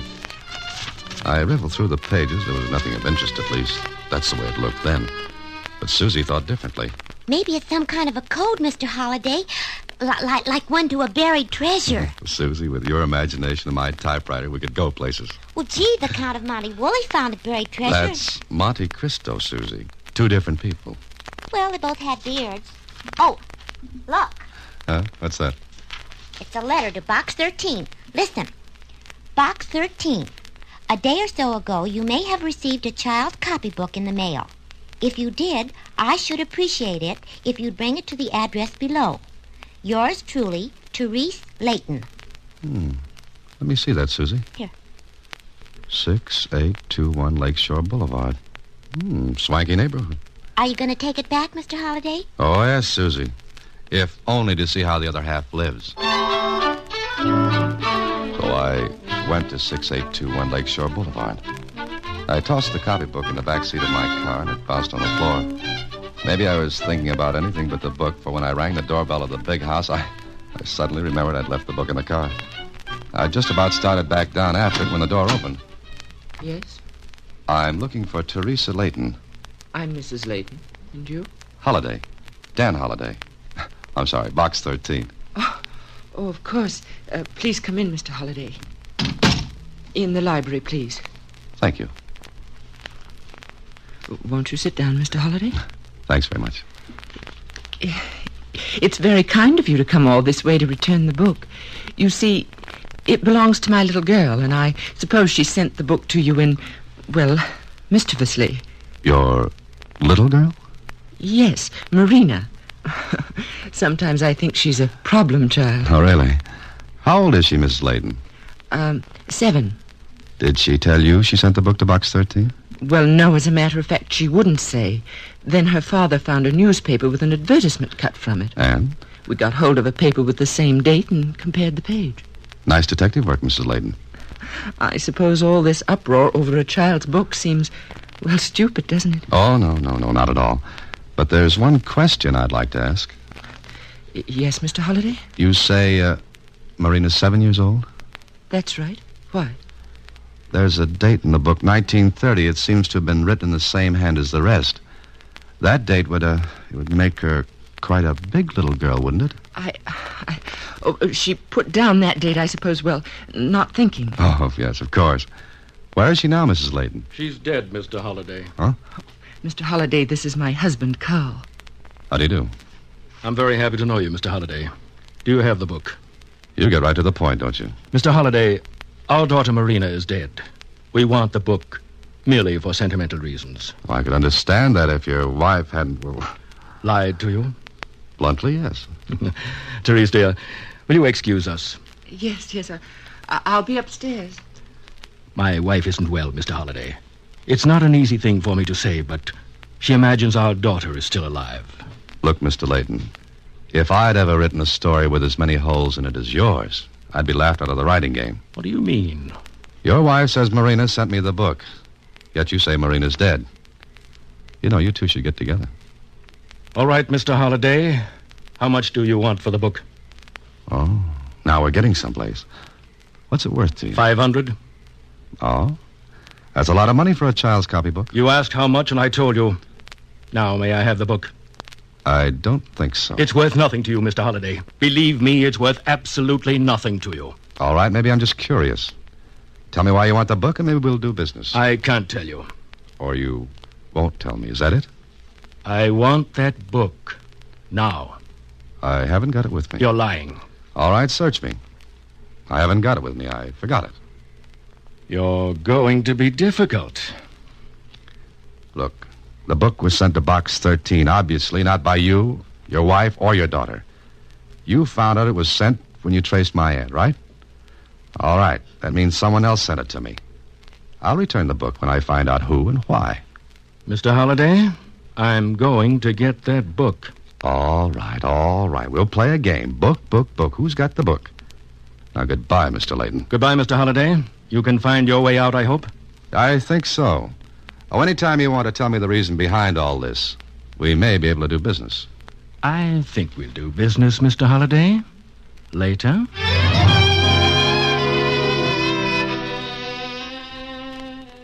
I left, and when I got home, I spent the rest of the day and most of the evening trying to figure out why anyone would be so anxious to get hold of the book. It was filled with a kid's scrawling handwriting, sums and addition, problems in subtraction, alphabets. Then I came to one page and stopped. It was filled with strange, weird-looking figures, as a kid would try to draw human beings. But there was something about them that didn't look like a kid's work. They were grotesque, almost fiendish faces and distorted, twisted bodies. And underneath were 3 words in Spanish. La noche triste. The sad night. The words were scrawled, too, but somehow they were different from the rest in the book. I kept turning back to that page, wondering, trying to connect something in my mind with those figures in the book. Then I must have dozed off because the next thing I knew, it was 3 a.m. Turned off my light, lay back in bed. Then I was getting company unexpected, and I wasn't in the mood to entertain. Well, what a wonderful thing a skeleton key is, like the magic words, open sesame. Somebody was looking for something, and it wasn't Easter eggs on the White House lawn. I waited, and then... Looking for something, Bud?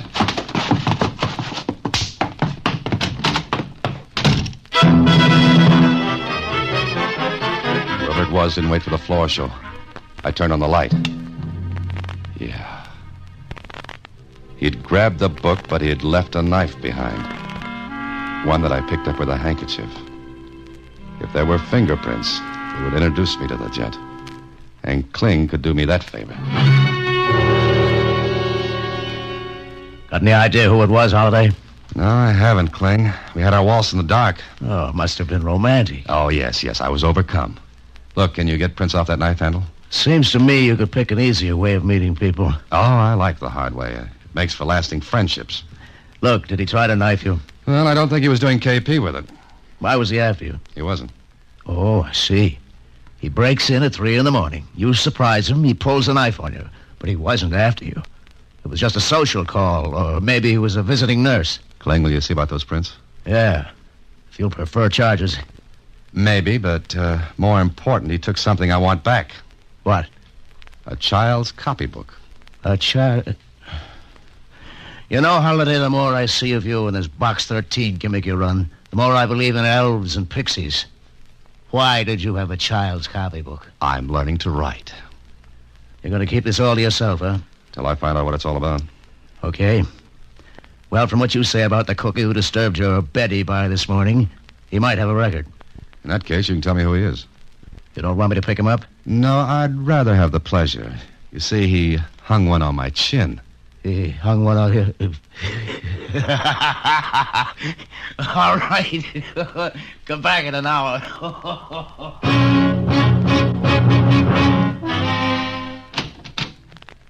Oh, Mr. Holliday. Gee, I've been trying to get in touch with you all morning. I was at headquarters, Susie. Oh, what'd you do? Oh, no, don't jump to conclusions. Why were you trying to get in touch? Look. Huh? When did this come? This morning, I picked up Box 13 mail at the Star-Times, and that note was in it. Mm-hmm. Well, as they say in the books, Susie, the plot thickens. In fact, it's so thick now I can't see a thing. How'd you get that bruise on your chin? I shaved with a baseball bat this morning. Oh. Well, are you going to meet Marina Layton? Yeah, that's what she asked me to do in her letter.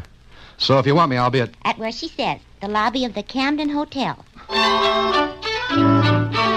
So I got to the lobby of the Camden Hotel. It wasn't hard to find Marina Layton. She was dressed as she said she'd be. I took a good look before walking over to her. She was about 24, not pretty, but with one of those faces that always says, wonderful day, isn't it? Okay, so maybe now I'd find out what all the excitement was about. I walked over. Oh, pardon me. Are you Marina Layton? Yes. And you're... That's it, Box 13. You know, I didn't think there was such a thing. I thought this would all turn out to be some sort of a joke. Oh? Well, do we sit here? If you like. Well, may I have it, Mr... Holliday. First name's Dan. All right. May I have the book, Dan? I haven't got it, Marina. But you must have it. Mark said he sent it to you. Oh, no. Another character in the show. And who's Mark? He was my father's dearest friend. But surely you ought to know that. Look, Marina, I don't know a thing. Wait a moment. Here's his letter to me. You want me to read it? Yes. Dear Marina, for years I've kept something from you that your father wanted you to have. Now I know someone else wants it. But you can have it by writing to Box 13, care of the Star-Times. I want to write more, but I don't dare.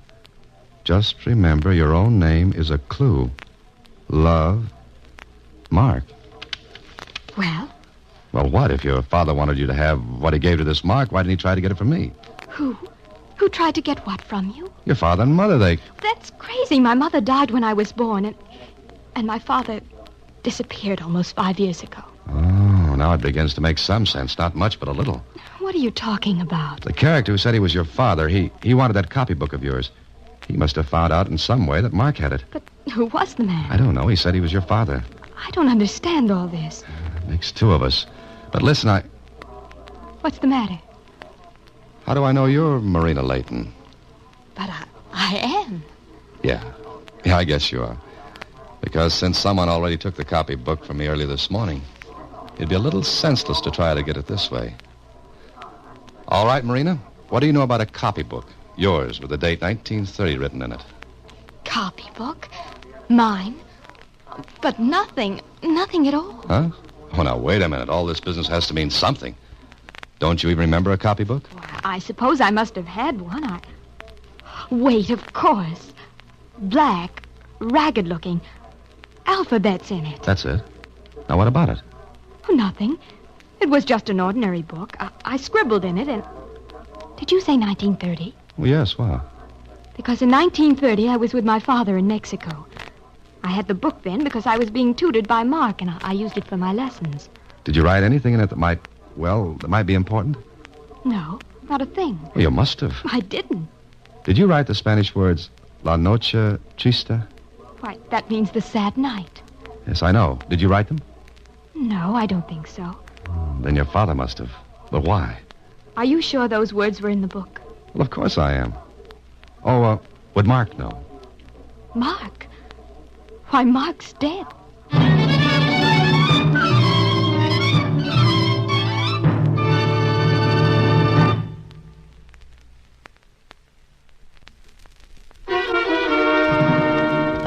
back to The Sad Night, another Box 13 adventure with Alan Ladd as Dan Holliday.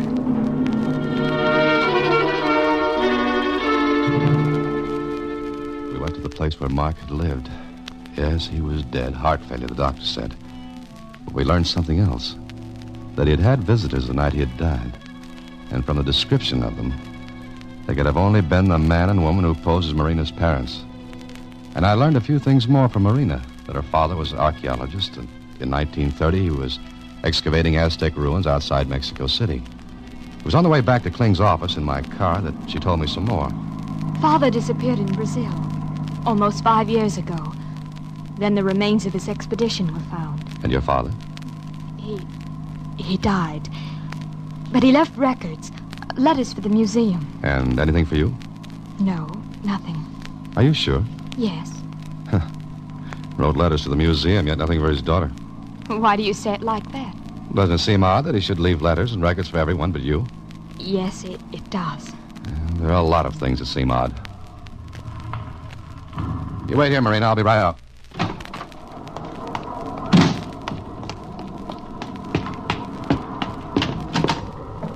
Well, Holliday, I'm just about to leave your office. Oh, what'd you find out?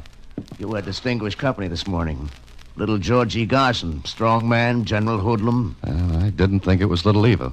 Want me to pick him up? Yeah, I'd love your company. Okay, Kling, let's go. I want to ask Georgie a few questions. Took Kling about 5 minutes to get Georgie to talk. He told us he'd been hired to get that book, and from his description of the guy who hired him, well, it couldn't have been anyone else but the man who posed as Leighton the day before. Then a quick trip to the house on Lakeshore Boulevard. We might as well have stood in bed. The fake Mr. and Mrs. Leighton were gone, and with them, the copybook. And that left us at a dead end. But dead. But at the morgue of the Star-Times, Marina and I learned something else. Uh-huh. I think we got lots of stuff on Albert Leighton. Well, trot it out, Jonesy. Yeah. He's the one who got himself lost in Brazil about 5 years ago, isn't he? Yeah, that's right. Yeah, here's a folder on him. News clips, photos. That's Dad. Look, who's this, Jonesy? Now, let me see. Oh, that's the guy who found Leighton, or what was left of the expedition. Name of Carl Bremer. Oh, Mr. Bremer and the gent who wanted that book are one and the same. Did you ever see Marina? Not that I remember. Where were you when your father went to Brazil? In school. And you didn't see him again after he left for Brazil? No. Jonesy. Uh-huh. You know a lot of things. What do the Spanish words La Noche Triste mean to you? Nothing except they mean the sad night. Is that all? Yeah, why? Because they mean more than that. Marina, can you get a sample of your father's handwriting? Oh, yes, of course. And I've got a hunch that Bremer and his wife are leaving for Mexico. Hey, Dan. Yeah? Look, this Leighton was an archaeologist. Why don't you go to the museum to find out about him? Good idea, Jonesy, thanks. But I've got a phone call to make first. If my hunch is correct, we've got to stop Bremer from getting to Mexico.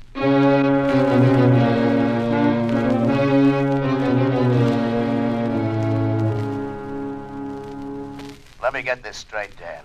You want this Bremer and his wife picked up, huh? Yeah, that's it. What's the charge? You pick them up. I'll prefer charges. And maybe one of them will be murder. What? Will you do it? Well, what if they're out of the country by now? Extradite them. You've got to have a strong charge to do Oh, that. I have. 1, causing the death of an old man by trying to force something out of him. 2, hiring Georgie Garson to break into my apartment. And 3, attempting to defraud. Is that enough? Yeah. If you can make those charges stick. You get them, and I'll make them stick.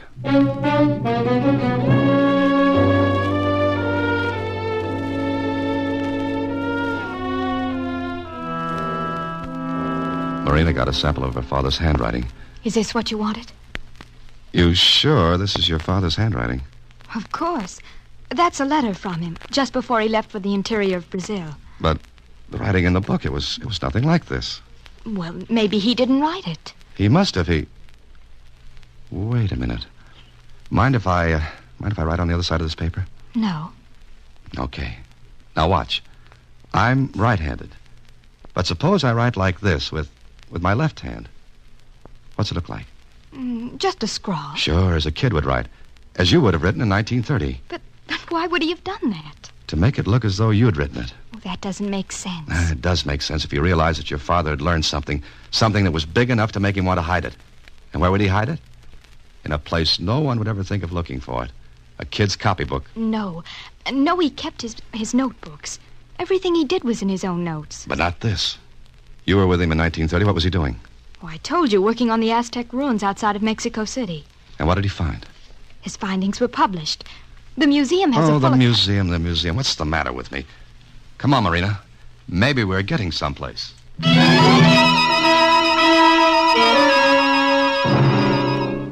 Yes, of course I know Albert Layton's work. He was a great man.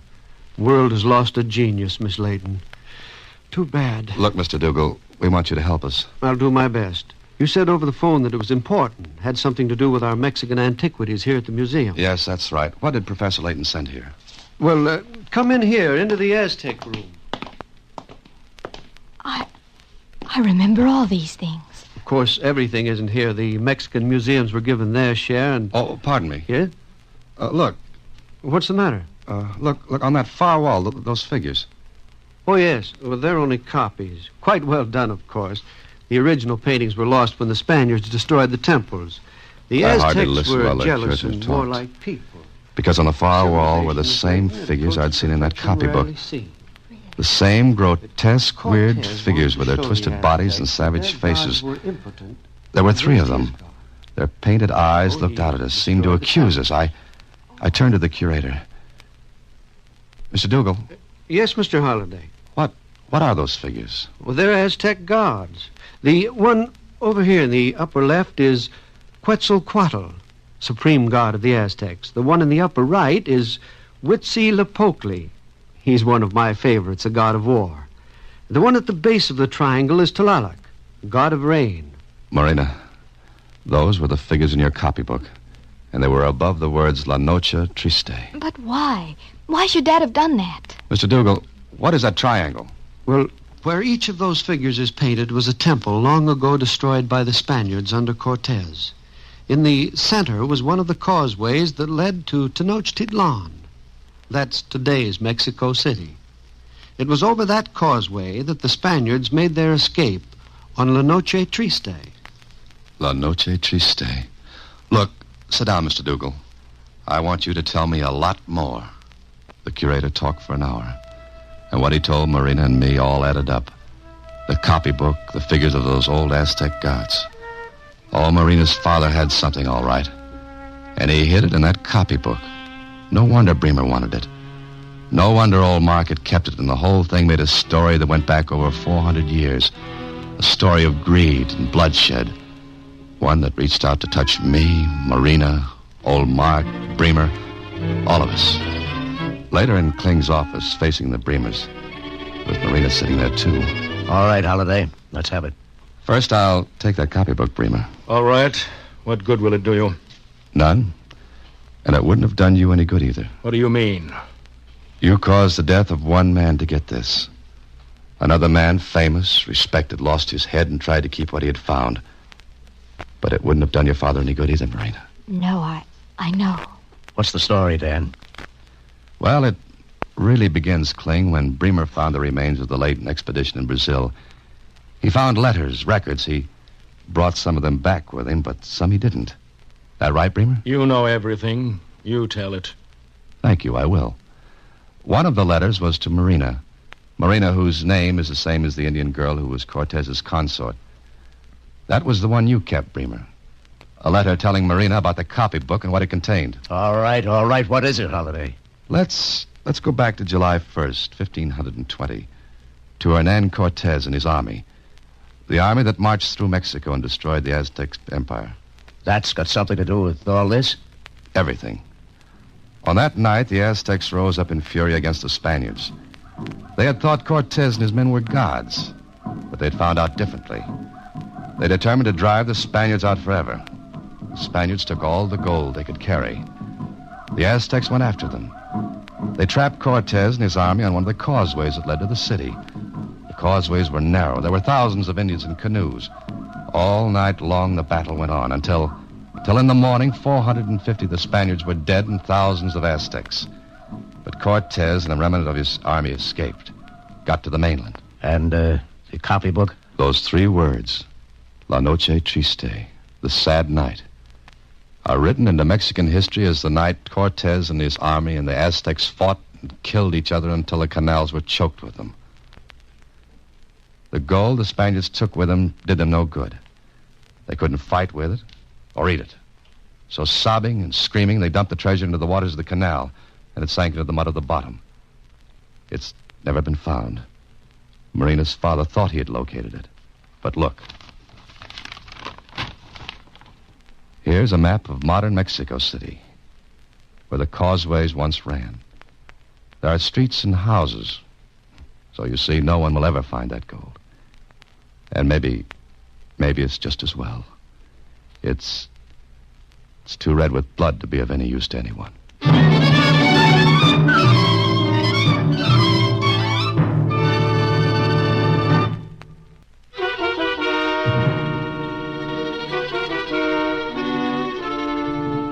But gee, Mr. Holliday, if all that gold's there, why doesn't somebody go after it? Oh, you too, Susan? No, I guess not. But, tell me something, Mr. Holliday. What were the names of those Aztec gods? Winkin', Blinkin', and Nod. Good night, Susie.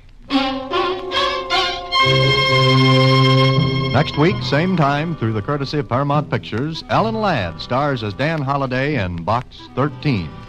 Box 13 is directed by Richard Sandville with an original story by Russell Hughes. Original music is composed and conducted by Rudy Schrager. The part of Susie is played by Sylvia Picker, and that of Lieutenant Kling by Edmund MacDonald. Production is supervised by Vern Karstensen. This is a Mayfair production from Hollywood.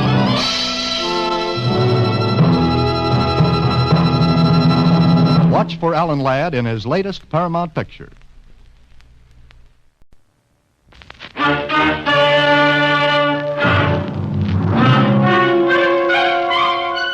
Box 13, with the star of Paramount Pictures, Alan Ladd, as Dan Holliday.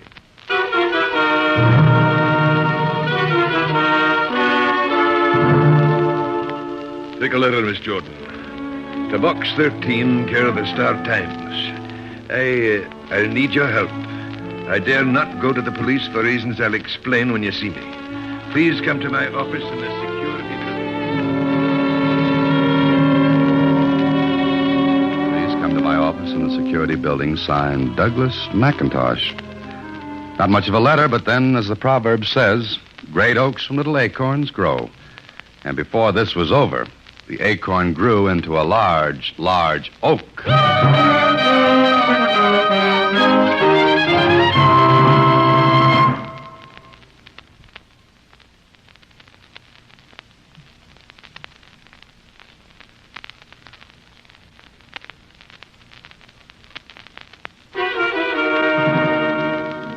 And now, back to Box 13 and Dan Holliday's newest adventure, Three to Die.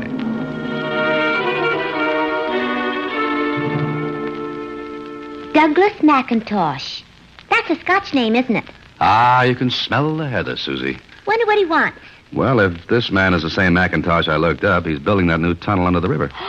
Gee, maybe he wants you to be a hedgehog. No, Susie, they're called sandhogs. Oh, what won't they think of next? Well, I think I'll see what Mr. McIntosh has on his mind. I'll be at the security building, Susie. Security building? Huh. It was the only security I was to know until the whole thing was over. Anyway, I went to McIntosh's office. I was shown right in to an oversized man who looked as big as the Washington Monument in tweeds. He didn't waste much time. So you're the man, eh? Yes, I'm the man. All right. You call me Mac. What's your name? Holliday. Dan Holliday. All right. Now, Dan, I'm in trouble. Trouble gets around. Fast. But look here, and I'll tell you quick. I'm a contractor. I bid on this new tunnel. Got the bid and posted my bond to finish the tunnel on time. So far, everything's clear. What now? Dan, I'm not going to finish in time. Well, why not? Now we get to the point, and a sharp point. You say you're running into trouble? Aye. Sabotage. Well, why don't you call the police? I can't, man. There'd be publicity. Unfavorable. I can't risk it. Oh, then what's my problem? Find out who's doing this to me. You suspect someone of doing it? Look, man, accidents like we've been having don't just happen. They're made. Broken air hoses, emery in the compressors, hundreds of delays, little things that add up to hours. Oh, I see. Another thing. So far, the men working for me think these things are accidents. But the moment they suspect somebody's doing the dirty work in that tunnel, they'd walk out. Sandhagen's dangerous enough itself. In short, somebody's trying to ruin you. Exactly. It would ruin me. The contract would go to someone else. They'd not get another contract for years. But what can I do? I'm not a detective. You see, I beg your pardon, Mr. McIntosh, but... Can't you see I'm busy? What do you want? Telegram. I thought you ought to see it right away. All right, read it. Well, Oh, it's all right. You can talk in front of him. Dan, this is Fred Harris, construction engineer. Harris, Dan Holliday. I need Glad to know you. Now, what about that wire? The last shipment of concrete we ordered was derailed about 200 miles from here. What? Well, don't just stand there. Get every truck out on the road. Get that concrete here. You ought to have enough sense to think of that without coming to me first. Go ahead, get it down. Yes, sir. You see what I mean, Dan? Another delay. Who's this Harris? He thinks he's going to be my son-in-law. Also, he thinks an engineering degree makes him a great man, that it takes the place of 15 years of experience. That's an argument I'd rather watch from the sidelines. Well, go on with your story. Well, we have to finish in 3 weeks or I'll forfeit my contract. McIntosh told me everything he knew. It wasn't much. Only that whoever was doing the dirty work, causing accidents, delays, had to be working in the tunnel. So we went to the tunnel. But first, before I was taken down into the workings, I was given khaki coveralls and a fiber helmet. And a little metal tag to hang around my neck. Mac explained the tag. Every sandhog gets one of those. It's got his own number on it. Oh, what's it for? Ever hear of caisson disease? Oh, the bends? Yeah. Well, on one side of the tag, it explains the man is a caisson worker working under pressure. Oh, so if the disease hits him on the surface, he can be given proper treatment. Yeah, that's it. There are 6 places in the city where that can be treated. The man is put into a chamber, pressure increased, then gradually decreased. Like a diver. If he comes up too fast, the nitrogen in his blood is forced into his tissues, causes pain. And sometimes worse. You seem to know a lot about it, Dan. I'm a writer. A writer has to know a little about everything. Then I hope you'll be able to tell me more about what's going on down there. All right, ready? Mm-hmm. I'm ready. Let's go.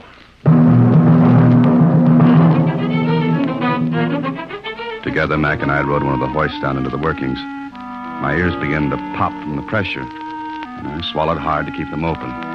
Then we came to the bottom of the shaft, about 150 feet below the surface of the ground. Mac looked around for a minute, and then... Angus! Angus! Here! Come here! A short, powerfully built man walked over to us. He was grinning as he said to Mac, What brings the boss into the tunnel? Angus, meet a friend of mine, Dan Holliday. Dan Angus Campbell, my foreman. Best man in the world in his line. Aye, the best beside yourself. How do you do, Dan? How are you, Angus? First rate. Except we had another little rumpus today, Mac. What? Another break in the air hose at the shield. The hose whipped around. Anybody hurt? Aye, Phil Evans.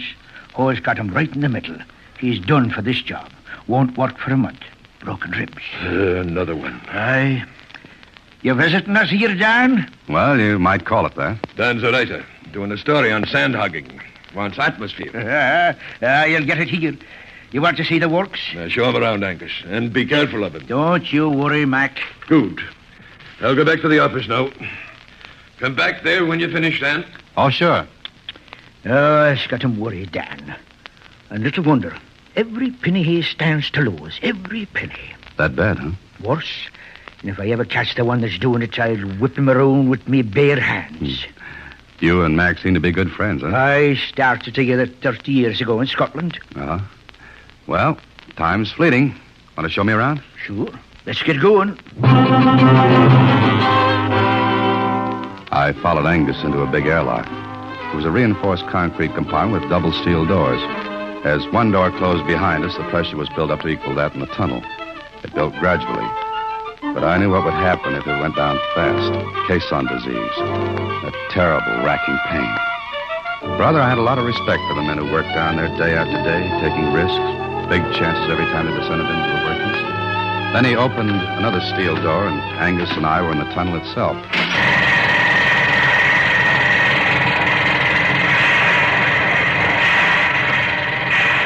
soon as my ears became used to the noise, Angus guided me to a small, flat car. We got on and rolled down narrow gauge tracks through the center of the tunnel. If you can hear me, this car runs down by gravity. But the handbrake on it to slow it or stop. There's a motor for running back up. Saves time on a job like this. How long is this tunnel? This side's about a half-mile long now. This side? Aye. They started on the other bank of the river the same time we did. Oh. Did you have any trouble over there? No, only on this side. But we're keeping up with them. I'll keep driving till this thing's finished, accidents or no accidents. How much time have you got? 3 weeks. Think you'll make it?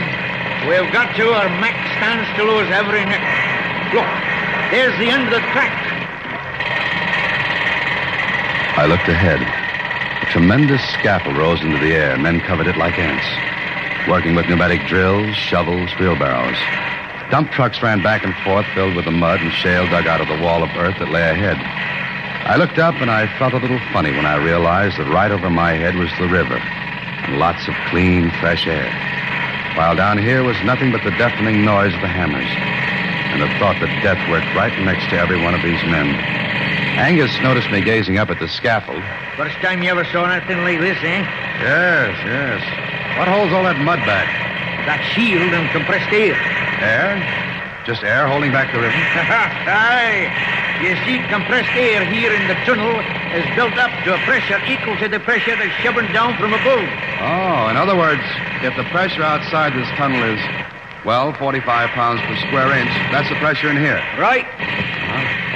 This may not be a good question, but what happens if the pressure in here gets less?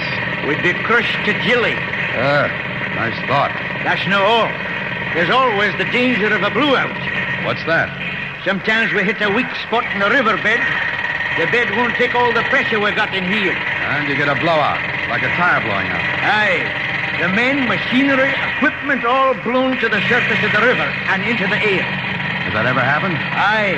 And once, only once, mind you, a man lived to tell about it. Angus, I take off my hat to you boys down here.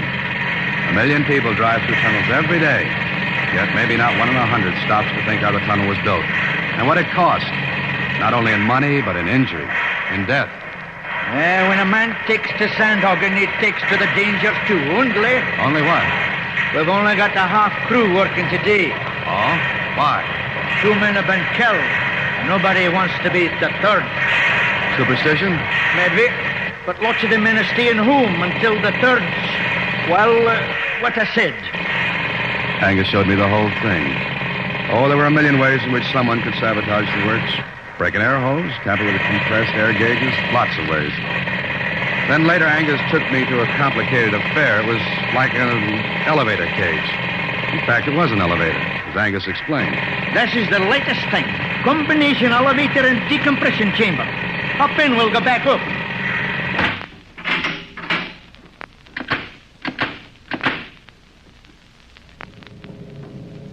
We go up slow, Dan. As we go up, the pressure in here is decreased until it's equal to that of the surface. Oh, then there's no danger of caisson disease. Not if we go up slow enough. And the pressure's reduced. I set the gauges to do it for us. Oh, I see. Well, did you see enough to write your story? No, I don't think I have. Not yet.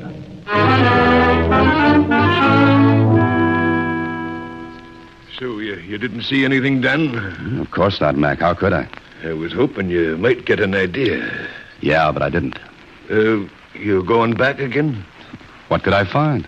Try it, man. Oh, but I don't think I could find enough. You advertised adventure. You couldn't get it in a better place. Yes, I know, but how could I explain myself down there? You're a writer. Use your imagination, man. Mm-hmm. Well, suppose I went back there as a worker. As a sandhog, you mean? Mm-hmm, that's it. But you don't know anything about it. I can handle a hammer, a shovel, You'd get dirty and tired. And every muscle in your body'd hollow out loud at you. Well, I can always say I'm doing it for my art. Be a sandhog, see how it feels, then write about it. By Harry, man, you've got it. All right, then. Starting tomorrow, you're a sandhog. Oh, that was the way to do it. But when I got home that evening, I thought about it. That huge scaffold. Men scrambling over it, the pressure within the tunnel holding back the tons and tons of mud and silt ready to come in and crush everyone. What if that pressure failed? What if they hit a weak spot in the riverbed and there was a blowout? And the more I thought about it, the more inclined I was to... Yes? Telegram. Oh. Shove it under the door, will you? Right.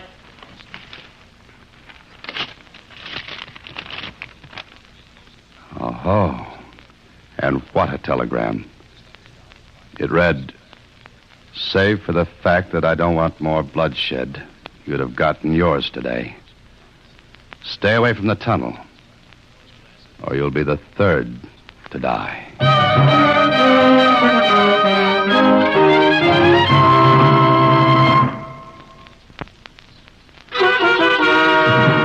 And now back to 3 to Die, another Box 13 adventure with Alan Ladd as Dan Holliday. I showed Mac the telegram the next day, and what he said filled the air with dark blue color for 10 minutes. Then... We can check to see who sent this. No dice, Mac, I did. And? It was sent from a pay phone booth. I guess you'll be changing your mind about the job now, eh? What makes you say that? Well, he's after you, whoever it is. Yes, I know. You can back out if you want to. And what would you think if I did? Does that make a difference? No, but there are a lot of men in that tunnel who stand to lose their lives. Mac, you've got to get the police I in. can't, man, I can't. The publicity would ruin me. All right. Fix it up for me to work down there, and we'll see what happens.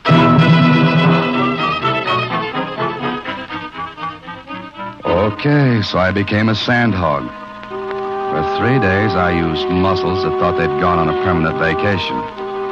Well, I woke them up, and they woke me up in the middle of the night, aching. Then one day in the tunnel, I was talking with one of the sandhogs. You know, Dan, you done pretty well, considering you're new at this. Oh, I ache, Joe. I ache all over. You'll get used to it. I don't think so.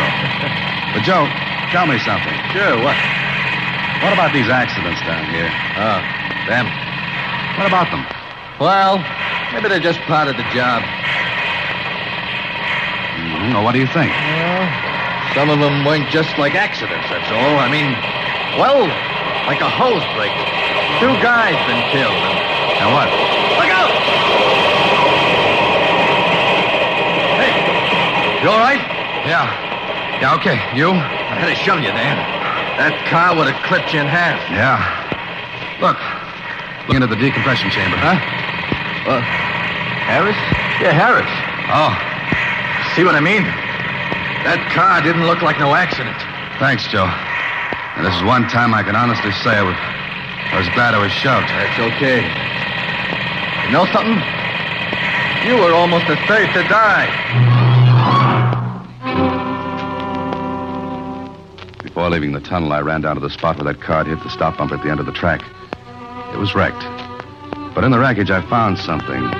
One of the tags, like the one I had. This one had the number 57 on it. I slipped it in my pocket. Maybe one of the sand dogs had dropped it.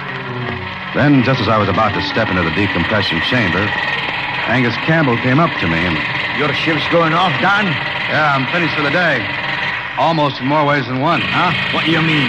Come on, let's get in. I want to get back up. All right. Tired? I'm worried. I can guess why. Huh? Look, I know you're no writing a story on Sandhagen. I know why you're down here. Oh, you do? Aye. Mac's desperate. I want him to call the police, but he won't. How did you find out about me? You've been nosing around, then? That obvious, huh? Aye, but be careful, lad. Be careful. Yeah, I will be. Joe told me about the car that almost got you. Somebody sent it down the tracks. Aye. Angus. Aye?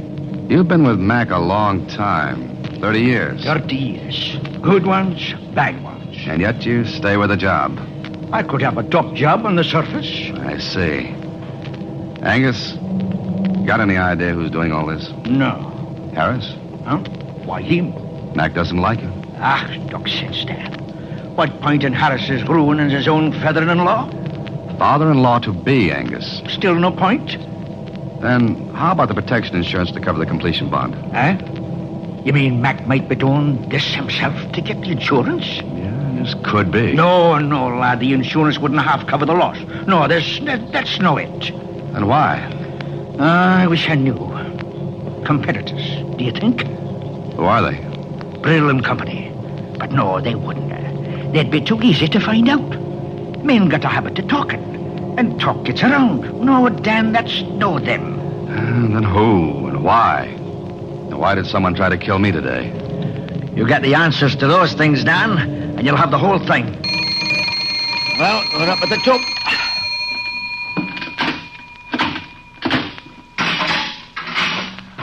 I'll walk to the shack with you. No, I'm going back down. But I thought you were through for the day. I've still got lots to do. See you tomorrow.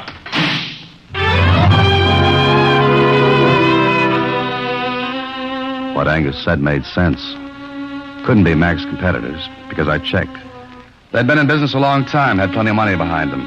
They'd gotten a bid for another job upstate. And Harris? It didn't make sense either.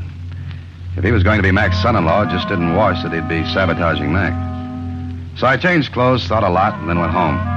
Went out to get some dinner when it hit me. First a twinge, then sudden cramps that made me bend over as if someone had folded me inward with a baseball bat. The building started to spin, twist. Then it got all nice and dark.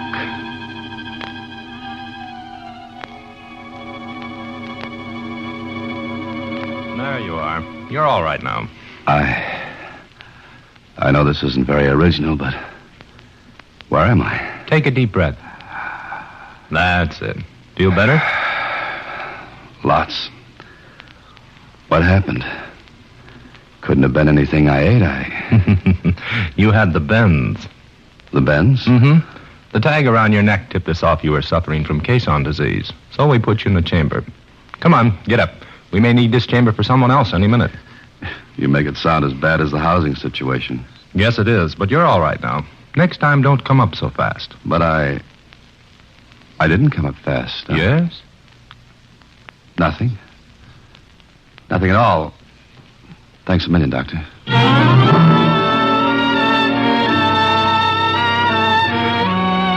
Well, it had me.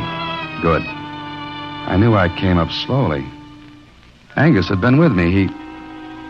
Oh, but that couldn't be. Not Angus. The next day I went back to the job. I had just put on my coveralls when an idea hit me. I searched in my pocket. Lose something, Dan? Huh? Oh, no, Joe. It's easy to drop something out of these coveralls.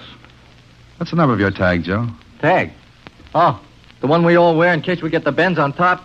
Yeah. 502. Why? Got it on? Sure. Always wear it.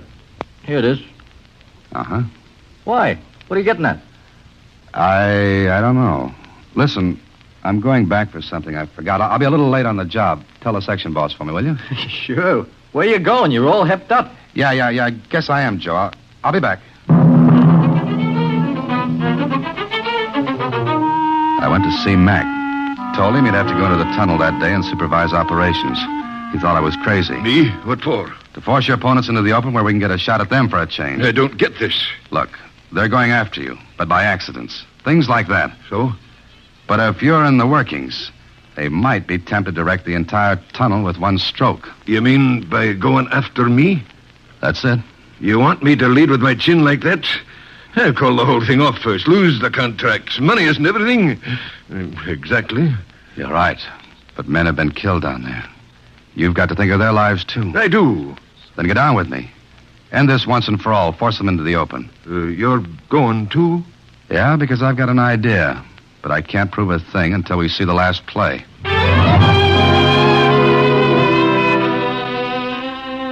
I was leading with Mac's chin, and I knew it. But mine was plenty sore, too, and that made me feel a bit better about it. Mac knew he had no choice, and so he decided to go with me into the tunnel. I went to my job, and it was a ticklish feeling knowing that any minute something might happen. Something that would make Joe, Mac, Angus, any one of us the third to die. Or worse. Then... Hey, Dan. Notice something funny? Funny what? I could have sworn the mud down here wasn't this deep before. What do you mean, Joe? Look. Stand still. Look around. The mud's coming up. Getting high. Yeah, it is. Joe, the pressure in here must be going down. Yeah. Dan, if it gets too low, that wall will come in on us. The whole river will be in our laps. Come on, let's get to the gauges. Dan, what's the matter? Pressure's going down in here. Come on. There's nothing wrong with the gauges. They read the right pressure. But they can't. The mud's getting higher. Look, the men are coming in. They've seen the mud coming up. With these gauges. Hey, there ain't no air being pumped in. The gauges are stuck. Jammed. Somebody jammed them so anybody reading them will think the pressure was okay. Get to the emergency compressors. Pressure's dropping fast. Get to the compressors. Get them on. I got them.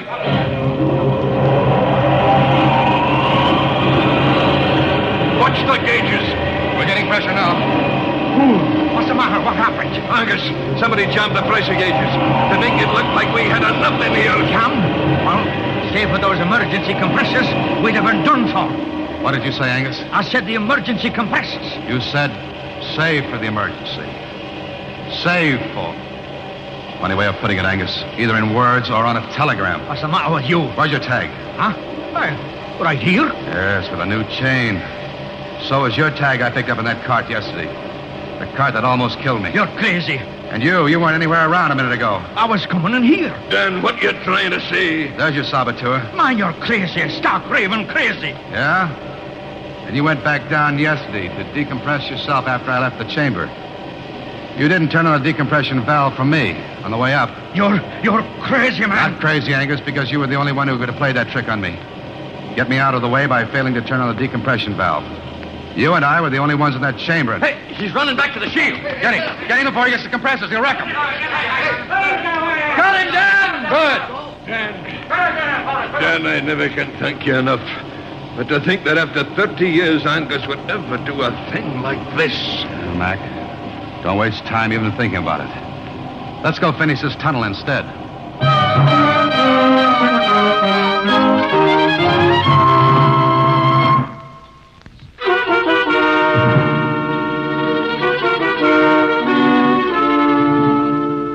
Gee, what was the matter with him, Mr. Holliday? Jealousy, Susie? You see, he'd worked with Mac as a foreman. Then he saw Mac rise from a foreman to the owner of a big company. For 30 years, every day he'd go into the tunnel just an employee, while Mac stayed on top, the big boss. And it kind of made him, well, jealous, huh? To put it mildly, yes. Golly. Well, that makes up my mind for me, Mr. Holliday. Congratulations, Susie. Huh? But what do you mean? I quit. Huh? In about 29 years. Oh. Good night, Susie.